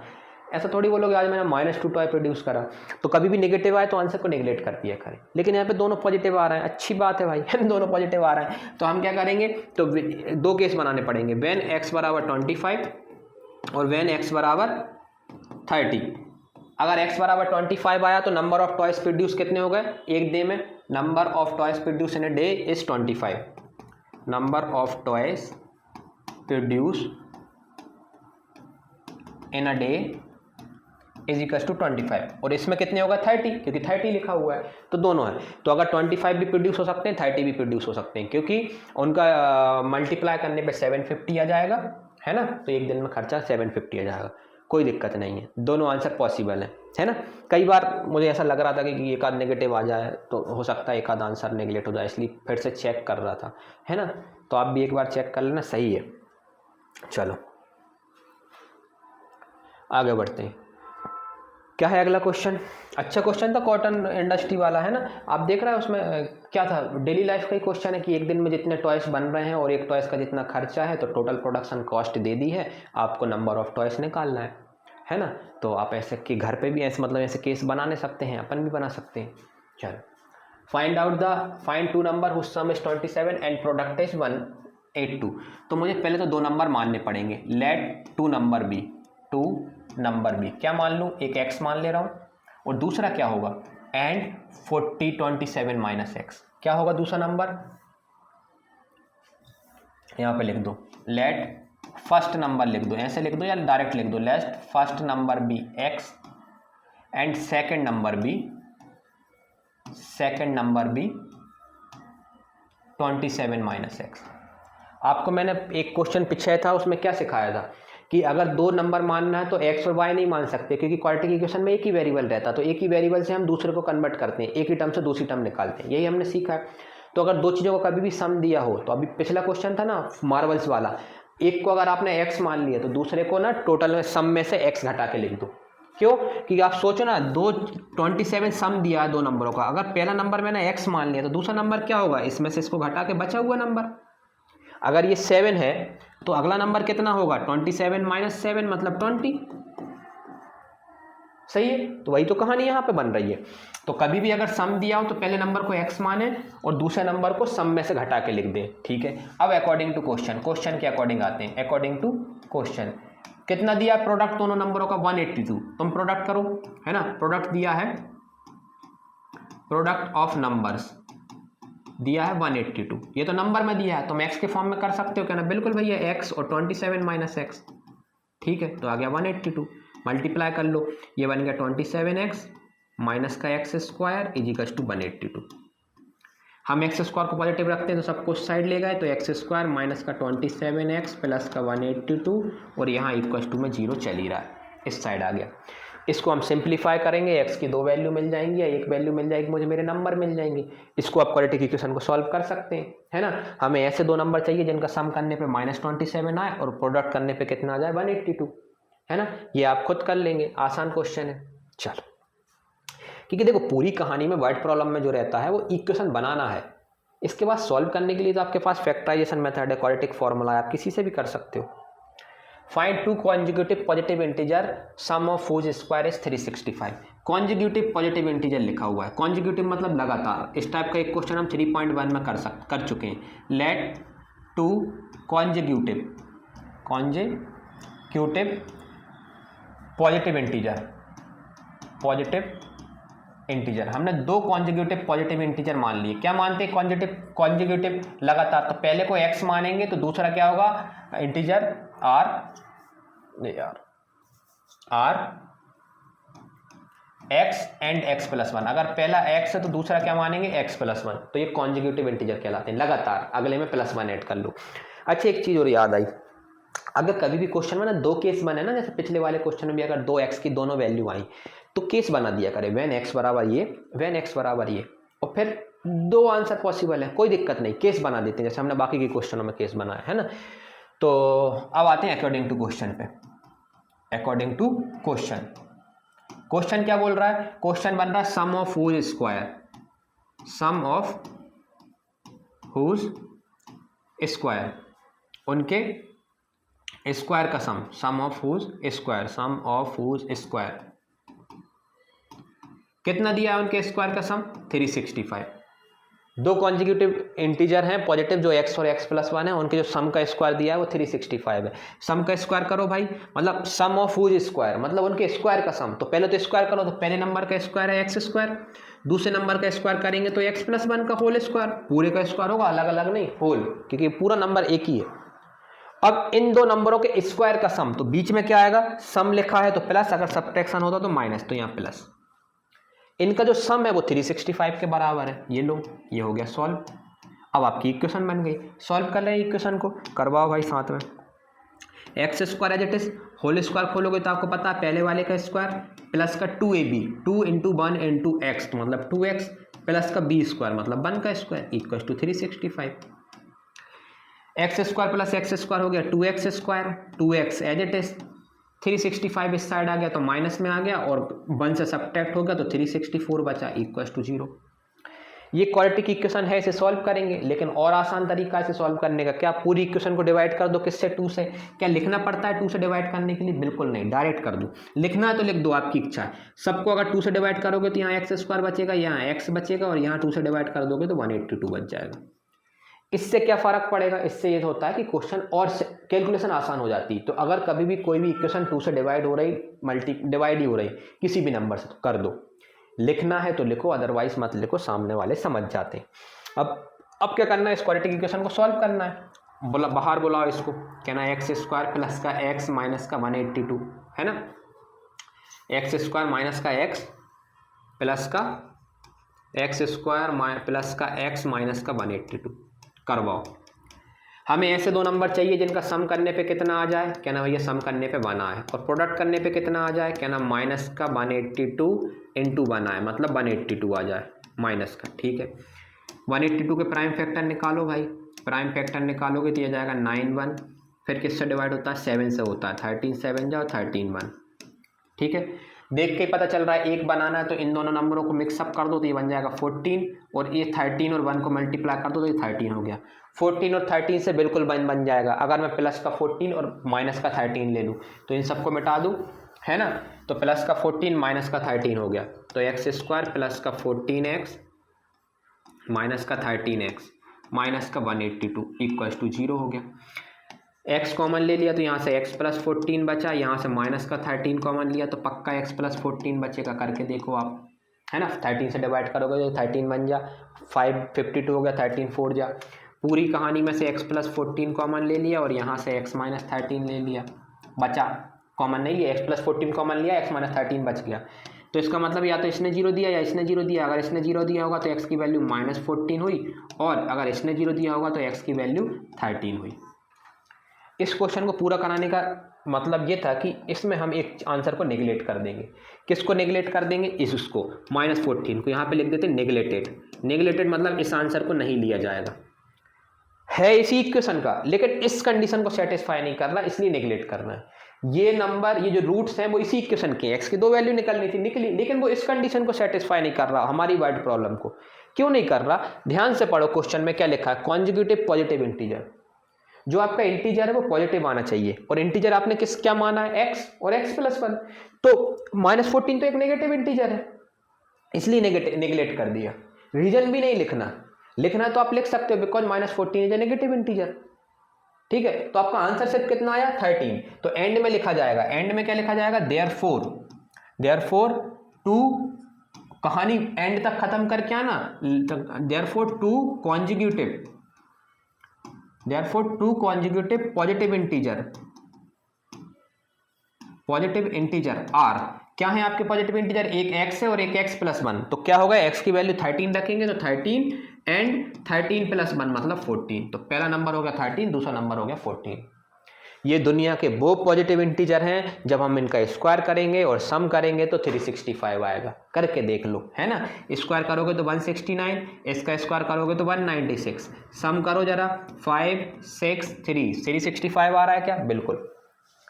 ना और कोई नंबर पॉसिबल नहीं है दुनिया में, नहीं है, पॉजिटिव नंबर पॉसिबल नहीं है, नेगेटिव जरूर एक ये आ रहा था, है ना, नेगेटिव जरूर ये आ रहा था, पॉजिटिव नहीं है। तो नेगलेक्ट क्यों करा, तो आपको समझ में आ गया। अभी तक हमने जो वाइट प्रॉब्लम करी उसमें हमेशा दो केस बन रहे थे, क्योंकि एक्स की दो वैल्यू आ रही थी और हमें दोनों ही लेनी पड़ रही थी, क्योंकि वो दोनों ही हमारी वाइट प्रॉब्लम को सेटिस्फाई कर रही थी, लेकिन कई बार नहीं करेंगी। जैसे पिछले क्वेश्चन में चेक कर रहा था ना, आपने देखा ये चेक क्या कर रहा है आप, ये वही चेक कर रहा था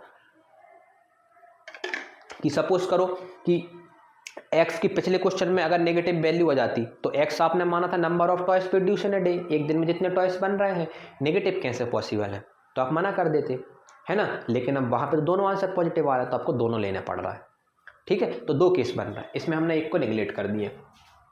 चलो नेक्स्ट क्वेश्चन देखें, ये शायद लास्ट क्वेश्चन है कि इसके बाद वाला लास्ट क्वेश्चन है, इसके बाद वाला लास्ट क्वेश्चन है ना। चलो क्या है क्वेश्चन, क्वेश्चन है the altitude of a right angle triangle is 7 centimetre less than its base if the hypotenuse is 13 centimetre, find the other two side. दो साइड हमें पता करनी है ट्रायंगल में। देखो एल्टीट्यूड मतलब होता है, देखो पहले तो मैं इस क्वेश्चन में कहानी बता दूं, राइट एंगल ट्रायंगल के बारे में बात चल रही, right angle triangle. Right angle triangle जो रहता है उसमें एक एंगल 90 डिग्री रहता है, ये 90 डिग्री रहता है। जो नीचे वाली चीज रहती है इसे बेस बोला जाता है, ठीक है। इसे परपेंडिकुलर या एल्टीट्यूड कुछ भी बोल दो, बात एक ही है, परपेंडिकुलर, है ना, या एल्टीट्यूड भी बोलते हैं जो इसमें इन्होंने बोला एल्टीट्यूड, ठीक है। और जो सामने वाली साइड रहती है राइट एंगल के सामने वाली, ये हाइपोटेनियस रहती है, ये आपको मालूम है हाइपोटेनियस रहती है ना। एल्टीट्यूड को आप P बोल देते हैं, बेस को आप B बोल देते हैं और इसको आप H बोल देते हैं। और राइट एंगल ट्रायंगल की एक थ्योरम होती है जो सिर्फ राइट एंगल ट्रायंगल में ही लगती है, उसे बोला जाता है पाइथागोरस थ्योरम, पाइथागोरस थ्योरम। ये साइंटिस्ट का नाम है जिन्होंने ये थ्योरम बनाई। इन्होंने ये बोला कि अगर कोई राइट एंगल ट्रायंगल है तो उसमें जो हाइपोटेनियस का स्क्वायर है ना, वो किसके स्क्वायर के बराबर रहेगा, उनके बेस के और उनके एल्टीट्यूड के स्क्वायर के सम के बराबर, ये परपेंडिकुलर के। मतलब ये वाली जो साइड है इसका जो स्क्वायर रहेगा वो इस वाली साइड और इस वाली साइड के स्क्वायर के बराबर होगा। तो इस वाली साइड मतलब H का मतलब है इस साइड की लेंथ, और B मतलब इस वाली साइड का लेंथ, और P मतलब इस वाली साइड के लेंथ के बराबर। कहना अच्छा ये होगा पाइथागोरस थ्योरम, ठीक है, ये आपको समझ में आ गई, यही यहाँ पे लगेगी, है ना। अगर आपको ये नहीं पता तो फिर अपन इसे कैसे करेंगे, है ना, तो इसलिए मैंने बता दिया।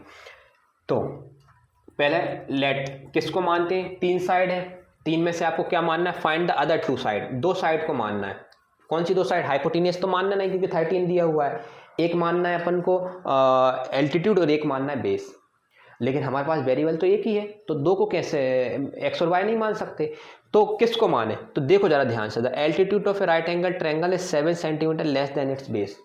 जो एल्टीट्यूड है वो 7 सेंटीमीटर कम है बेस से, तो एल्टीट्यूड बेस पे डिपेंड कर रही है। तो मैंने आपको बताया था ना, जिस चीज़ पे दूसरी चीज़ डिपेंड कर रही है उसको एक्स मानो, तो मैं बेस को मानूंगा।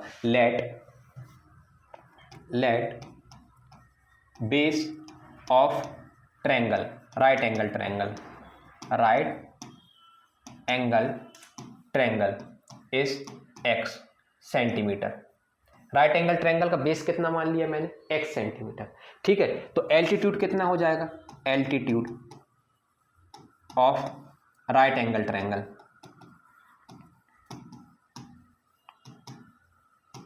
राइट एंगल ट्रायंगल का एल्टीट्यूड कितना हो जाएगा, एल्टीट्यूड आ रहा है 7 centimetre less than its base, उसके बेस से 7 सेंटीमीटर कम। तो अगर ये x है तो 7 सेंटीमीटर कम मतलब इससे, तो x है -7, 7 माइनस एक्स मत कर देना, बेस से 7 सेंटीमीटर कम है तो बेस में से घटाएंगे, ठीक है। हाइपोटेनियस कितनी दी हुई है, हाइपोटेनियस दी हुई, और जो लिखा हुआ है वो गिवन लिख दे रहा है, हाइपोटेनियस दी हुई है 13 सेंटीमीटर। अब आते हैं अकॉर्डिंग टू क्वेश्चन पे, कहानी कैसे बनेगी, क्योंकि इस क्वेश्चन में कहानी बनेगी नहीं, वर्ड प्रॉब्लम अभी तक बन रही थी, इसमें नहीं बनेगी। इसमें आपको कैसे क्लिक करेगा, बहुत IMP सवाल है पहली बात तो ये, क्योंकि इसमें कोई कहानी नहीं बन रही, आपने सब कुछ लिख दिया है ना, पूरा क्वेश्चन खत्म हो गया, जो बताया था वो 3 लाइन में लिख दिया। अब इक्वेशन कैसे बनाए उसके बारे में तो कोई इंट्रोड्यूस ही नहीं, बात ही नहीं करी उन्होंने, तो उसके बारे में उन्होंने बात करी है, आपको समझ नहीं आ रही हो बात है, उन्होंने यूज करा है राइट एंगल ट्रायंगल। अगर राइट एंगल ट्रायंगल लिखा है तो इसका मतलब है, और एल्टीट्यूड बेस परपेंडिकुलर की बात चल रही है तो समझ जाओ है ना, अकॉर्डिंग है ना, तो आपको क्या समझना है कि पाइथागोरस थ्योरम लगेगी। अगर राइट एंगल ट्रायंगल है और अगर क्वेश्चन में कुछ भी नहीं दिया है तो याद रखना राइट एंगल ट्रायंगल की प्रॉपर्टी लगेगी, और राइट एंगल ट्रायंगल की सबसे फेमस प्रॉपर्टी है पाइथागोरस थ्योरम। ठीक है, तो अकॉर्डिंग टू क्वेश्चन तो अब इस बार लिखने की जरूरत ही नहीं है, तो हम लिखेंगे by Pythagoras theorem, by Pythagoras theorem. According to question क्यों हटा दिया, क्योंकि क्वेश्चन में कुछ अकॉर्डिंग है ही, मतलब कुछ बना ही नहीं, सब तो कर दिया हमने। पाइथागोरस थ्योरम क्या बोलती है कि हाइपोटेनियस का स्क्वायर, पूरा लिखना आप है ना, हाइपोटेनियस का square is equals to base का स्क्वायर प्लस परपेंडिकुलर का स्क्वायर होता है, लेकिन उन्होंने परपेंडिकुलर को एल्टीट्यूड बोला है, बोलते हैं हम एल्टीट्यूड भी, तो हम एल्टीट्यूड का स्क्वायर लिख दे रहे हैं ना। ठीक है, हाइपोटेनियस कितनी है तो आप बोलेंगे 13, तो 13 का स्क्वायर, बेस आपने x माना तो x का स्क्वायर, और एल्टीट्यूड आपने x - 7 माना तो x - 7 का स्क्वायर। खोलेंगे तो इसको सॉल्व करेंगे तो 169, ये हो गया x स्क्वायर, इसको होल स्क्वायर खोलेंगे तो ये बन गया x स्क्वायर माइनस का 14x प्लस का 49। सिंप्लीफाई करवाइए मेरे साथ है ना, x स्क्वायर हो गया 2x स्क्वायर माइनस का 14x एज इट इज, ये माइनस का 169 उस साइड चला गया, माइनस में हो गया, और 49 इसमें से 49 में से 169 सब्ट्रैक्ट हो गया, कितना बचेगा भाई, 169 में से 49 जाएगा तो 0 ऐसे ही कर लो यार, 0 हो गया है ना, और माइनस का बचेगा तो माइनस का 0 और 16 में 4 का 12, ये 12 आ गया इक्वल टू 0। ठीक है, पूरी कहानी में से जो क्वाड्रेटिक इक्वेशन बन गई, बस मुझे सॉल्व करना है, लेकिन आपको मालूम है कि ये पूरी क्वाड्रेटिक इक्वेशन 2 से डिवाइड हो रही, तो मैं कर दूंगा, तो x स्क्वायर माइनस का 7x क्या करेंगे, x स्क्वायर माइनस का 7x माइनस का 60 इक्वल टू 0 हो गया। अब क्या करेंगे हम, अब हमें क्या बोलते हैं क्वाड्रेटिक इक्वेशन सॉल्व करना है, तो सम करने पे कितना आना चाहिए -7, और प्रोडक्ट करने पे कितना आना चाहिए 60। ऐसा कोई नंबर पॉसिबल है कि सम करने पे -7 आ रहा है, प्रोडक्ट करने पे 60 आ रहा है। ठीक है, सोचो जरा क्या हो सकता है वो ऐसे नंबर। अब हम करके नहीं देख रहे हैं, हम सोच रहे हैं ना, सोचो 12 और 5, 12 और 5, अगर मैं 12 ले रहा हूँ माइनस का x स्क्वायर माइनस का 12 ले रहा हूँ प्लस का 5 ले रहा हूँ। ठीक है, तो देखो आ गया, तो मतलब आपने अगर डायरेक्ट सोच लिया तो मेरी वो स्टेप बच जाएगी इतनी सारी। हाँ, अगर आप डायरेक्ट सोच सकते हैं तो आपको जो प्राइम फैक्टर निकालने की पूरी प्रोसेस है बच जाएगी, लेकिन आपको डायरेक्ट तरीके सही सोचना है ना, गलती पूरा क्वेश्चन बिगाड़ देगी। पहले में से x कॉमन लिया तो x - 12 बचा, प्लस का 5 कॉमन लिया तो x - 12 बचा। अगर ये बीच की चीज़ बराबर आ गई ना दोनों ब्रैकेट के, तो पक्का सही नंबर लिए हैं आपने। तो फैक्टर होगा x - 12 और x प्लस का 5 इक्वल टू 0। इसका मतलब है कि या तो इसने 0 दिया होगा तो x की वैल्यू 12 आई होगी, और अगर इसने 0 दिया होगा तो x की वैल्यू -5 आई होगी। अब इन दो में से क्या दोनों आंसर लेना है कि एक को नेगलेक्ट करना है, तो मैं बोलूँगा एक को नेगलेक्ट करेंगे। कौन से वाले को, -5 वाले को, -5 वाले को क्या कर देंगे, नेगलेक्ट कर देंगे। इसको नेगलेक्ट कर दिया। देखो नेगलेक्ट लिख तो देते हैं बुक में, रीजन नहीं लिखते। आपको पता होना चाहिए रीजन क्या है। नेगलेक्ट का रीजन क्या है, आप सोचो x बराबर -5 है, x है क्या, x है base of a right angle triangle, मतलब राइट एंगल ट्रायंगल की साइड, नीचे वाली साइड बेस, और बेस कभी नेगेटिव नहीं होता, मतलब साइड कभी नेगेटिव नहीं लेते, ट्रायंगल की साइड हमेशा हम पॉजिटिव लेते हैं, तो side can not be negative, इसी कारण इसको नेगलेक्ट करा। जबकि ये इसी इक्वेशन का रूट है, फिर भी नेगलेक्ट इसलिए कर रहे हैं क्योंकि इस वर्ड प्रॉब्लम को सेटिस्फाई नहीं कर रहा है, तो नेगलेक्ट कर दिया। अगर नेगलेक्ट कर दिया तो एक ही आंसर पॉसिबल है, x बराबर 2। तो आपका बेस कितना आ गया, बेस आ गया 12 है ना, और एल्टीट्यूड कितना आ गया 12 - 7 कितना आ गया 5 सेंटीमीटर। आपके दोनों आंसर आ गए। एंड में लिखना है आपको, therefore base of right angle triangle is 12 centimetre and altitude is 12 - 7 5 centimetre, और हाइपोटेनियस तो 13 दी ही हुई थी। तो आपको समझ में आई कहानी कि अगर दोनों आंसर पॉसिबल हैं, लेने लायक है, तो दोनों ले। एक केस बना दे कि केस कैसे बनाना है, व्हेन x बराबर 12 और x बराबर सपोज करो 5 आया होता तो x बराबर 5 ले लेते। लेकिन अगर एक आंसर नेगेटिव आ रहा है या सेटिस्फाई नहीं कर रहा है इक्वेशन को, तो उसको नेगलेक्ट कर दो। नेगलेक्टेड का रीजन नहीं लिखना है ना, लिखना तो लिख दो because side can not be negative, और नहीं लिखना तो कोई दिक्कत नहीं, लेकिन नेगलेक्टेड जरूर लिखना है, ठीक है, ब्रैकेट के अंदर। ओके, नेक्स्ट क्वेश्चन देखें, बहुत आईएमपी सवाल था क्योंकि इसमें लोग जनरली समझ नहीं पाते कि करना कैसे है, ठीक है। चलो लास्ट क्वेश्चन देखते हैं। लास्ट क्वेश्चन है कॉटेज, फिर वही कॉटेज इंडस्ट्री वाला आ गया जो अभी पढ़ा था, है ना। तो cottage industry produce a certain number of pottery article in a day, it was observed on a particular day that the cost of production of each article was 3 more than twice the number of article produced on that day. If the total cost of production was 790, find the number of article produced and cost of each toy. Same question है, same मतलब बिल्कुल same, थोड़ा सा फर्क है बस, आप कर लेंगे, लेकिन मैं फिर भी आपके बार थोड़ा हिंट दे देता हूं आपको। तो x कैसे मानेंगे हम, x कैसे मानेंगे, क्वेश्चन मिसिंग, आखिरी लाइन पढ़ो, find the number of article produce and cost of each article. दो चीजें पूछी, पिछली बार एक चीज पूछी थी, ठीक है। तो कौन सी चीज किस पे डिपेंड कर रही, it was observed on a particular day that cost of production of each toy was 3 times more than twice the number of article produced in a day. जो कॉस्ट है एक टॉय की, एक आर्टिकल की, वो depend कर रही है नंबर ऑफ आर्टिकल पे, है ना। तो इसलिए नंबर ऑफ आर्टिकल को x मानेंगे। Late number of article produce in a day, number of article produce in a day बराबर कितना, x, ठीक है, x। अब क्वेश्चन पे आते हैं, पहली लाइन का तो कोई सेंस ही नहीं है ना, अगला लाइन पढ़ते हैं। It was observed on a particular day that cost of production, cost of production of each article, जो एक आर्टिकल है उसकी प्रोडक्शन का कॉस्ट कितना है भाई, जरा देखेंगे। 3 more than twice, 3 more मतलब होता है +3, ट्वाइस मतलब होता है into 2, और आपको मालूम है पहले इंटू किया जाता है फिर प्लस किया जाता है। Twice the number of article produce on a day, उस दिन जितने आर्टिकल प्रोड्यूस हो रहे हैं उसका डबल करके उसमें 3 जोड़ना है। कितने आर्टिकल प्रोड्यूस हो रहे हैं, ऊपर लिखा है produce in a day x article, तो इसमें डबल करेंगे उसमें 3 जोड़ देंगे, तो जो नंबर ऑफ आर्टिकल तो क्या आ जाएगा आपका, कॉस्ट ऑफ ईच आर्टिकल आ जाएगी, एक आर्टिकल की प्राइस। अच्छा, मतलब जो ऊपर लिखा है जितने आर्टिकल बन रहे हैं, और ये है कि एक आर्टिकल की प्राइस, जो सेम हमने पिछली बार करा था। पिछली बार क्या था, ये तो था ही, यहाँ 55 - x कर दिया था। इस बार उन्होंने कहा कि जितने आर्टिकल बन रहे हैं, है ना, उसकी जो एक आर्टिकल की कॉस्ट है, जितने आर्टिकल बन रहे हैं उसका डबल करना, उसमें 3 जोड़ देना, ठीक है। अब टोटल प्रोडक्शन कितना दिया हुआ है, बाकी तो सेम दिया हुआ अगला, है ना। Total cost of production was 90, तो total cost of production, total cost of production कितना दिया हुआ है, 90 दिया हुआ है।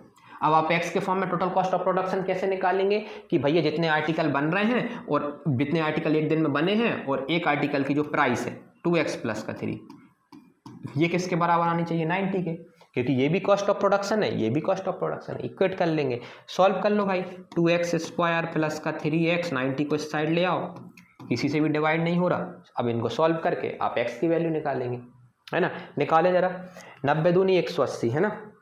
सम करने पे क्या आना चाहिए नंबर का, सम नाम करने पे नंबर का आना चाहिए 3। अब आप प्रैक्टिस हो गई इसलिए अपन जल्दी जल्दी करना है। प्रोडक्ट करने पे कितना आना चाहिए, माइनस का 90 × 2 मतलब 180। ऐसे कौन से नंबर हैं दुनिया में जिनका प्रोडक्ट करने पे 180 आया लेकिन सम और सब्ट्रैक्ट करने पे 3 आया, 15 और 12, है ना, 15 और 12 पक्का है।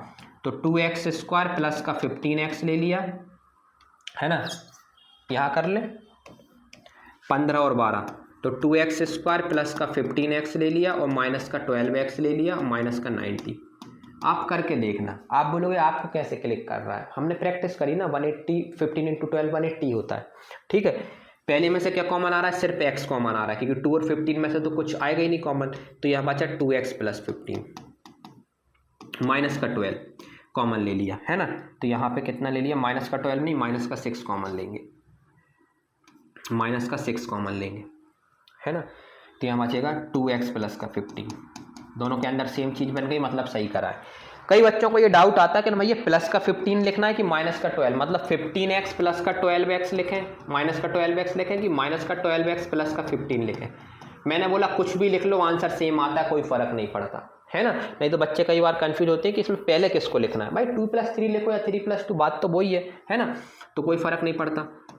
पूरे में से 2x + 15 कॉमन ले लिया, बचा x - 6। ये 0 तब आएगा जब x की वैल्यू -15/2 होगी और ये x की वैल्यू जब 6 होगी। बताओ कौन सा आंसर नेगलेक्ट कर दें। पिछली बार तो दोनों केस बन रहे थे, कौन सा आंसर नेगलेक्ट करना चाहिए। आप बोलोगे ये वाला। क्यों? क्योंकि x आपने क्या माना है, x माना है number of article produce in a day, एक दिन में जितने आर्टिकल बन रहे हैं। क्या आप नेगेटिव आर्टिकल बना सकते हो? बिल्कुल नहीं। तो आपका आंसर सिर्फ ये है, x = 6। Therefore number of article produce in a day by 6, पहले का आंसर आ गया 6। और cost of production of each article, एक आर्टिकल की जो बनने की प्राइस है वो यहाँ 6 रखोगे तो ये आ गई 15। 6 आंसर आया और 15 आंसर आया। पॉइंट समझ में आया? ये था सेम क्वेश्चन, बस उस बार हमारे दोनों आंसर आ रहे थे, इस बार हमने एक नेगलेक्ट कर दिया। तो नेगलेक्टेड करना भी आपको आना चाहिए। तो आपने देखा हमने वर्ड प्रॉब्लम कितने आसान तरीके से कर ली हैं, है ना। वर्ड प्रॉब्लम को कभी स्किप मत करना, इससे ही मैथ्स करने में मज़ा आएगा। इक्वेशन बन गई फिर तो आपके पास तरीके हैं सॉल्व करने के, कैसे भी कर लो आप, ठीक है। तो आपने 4.2 हो गई, अब हम नेक्स्ट एक्सरसाइज में 4.3 करेंगे, है ना। चलिए ठीक है, थैंक यू।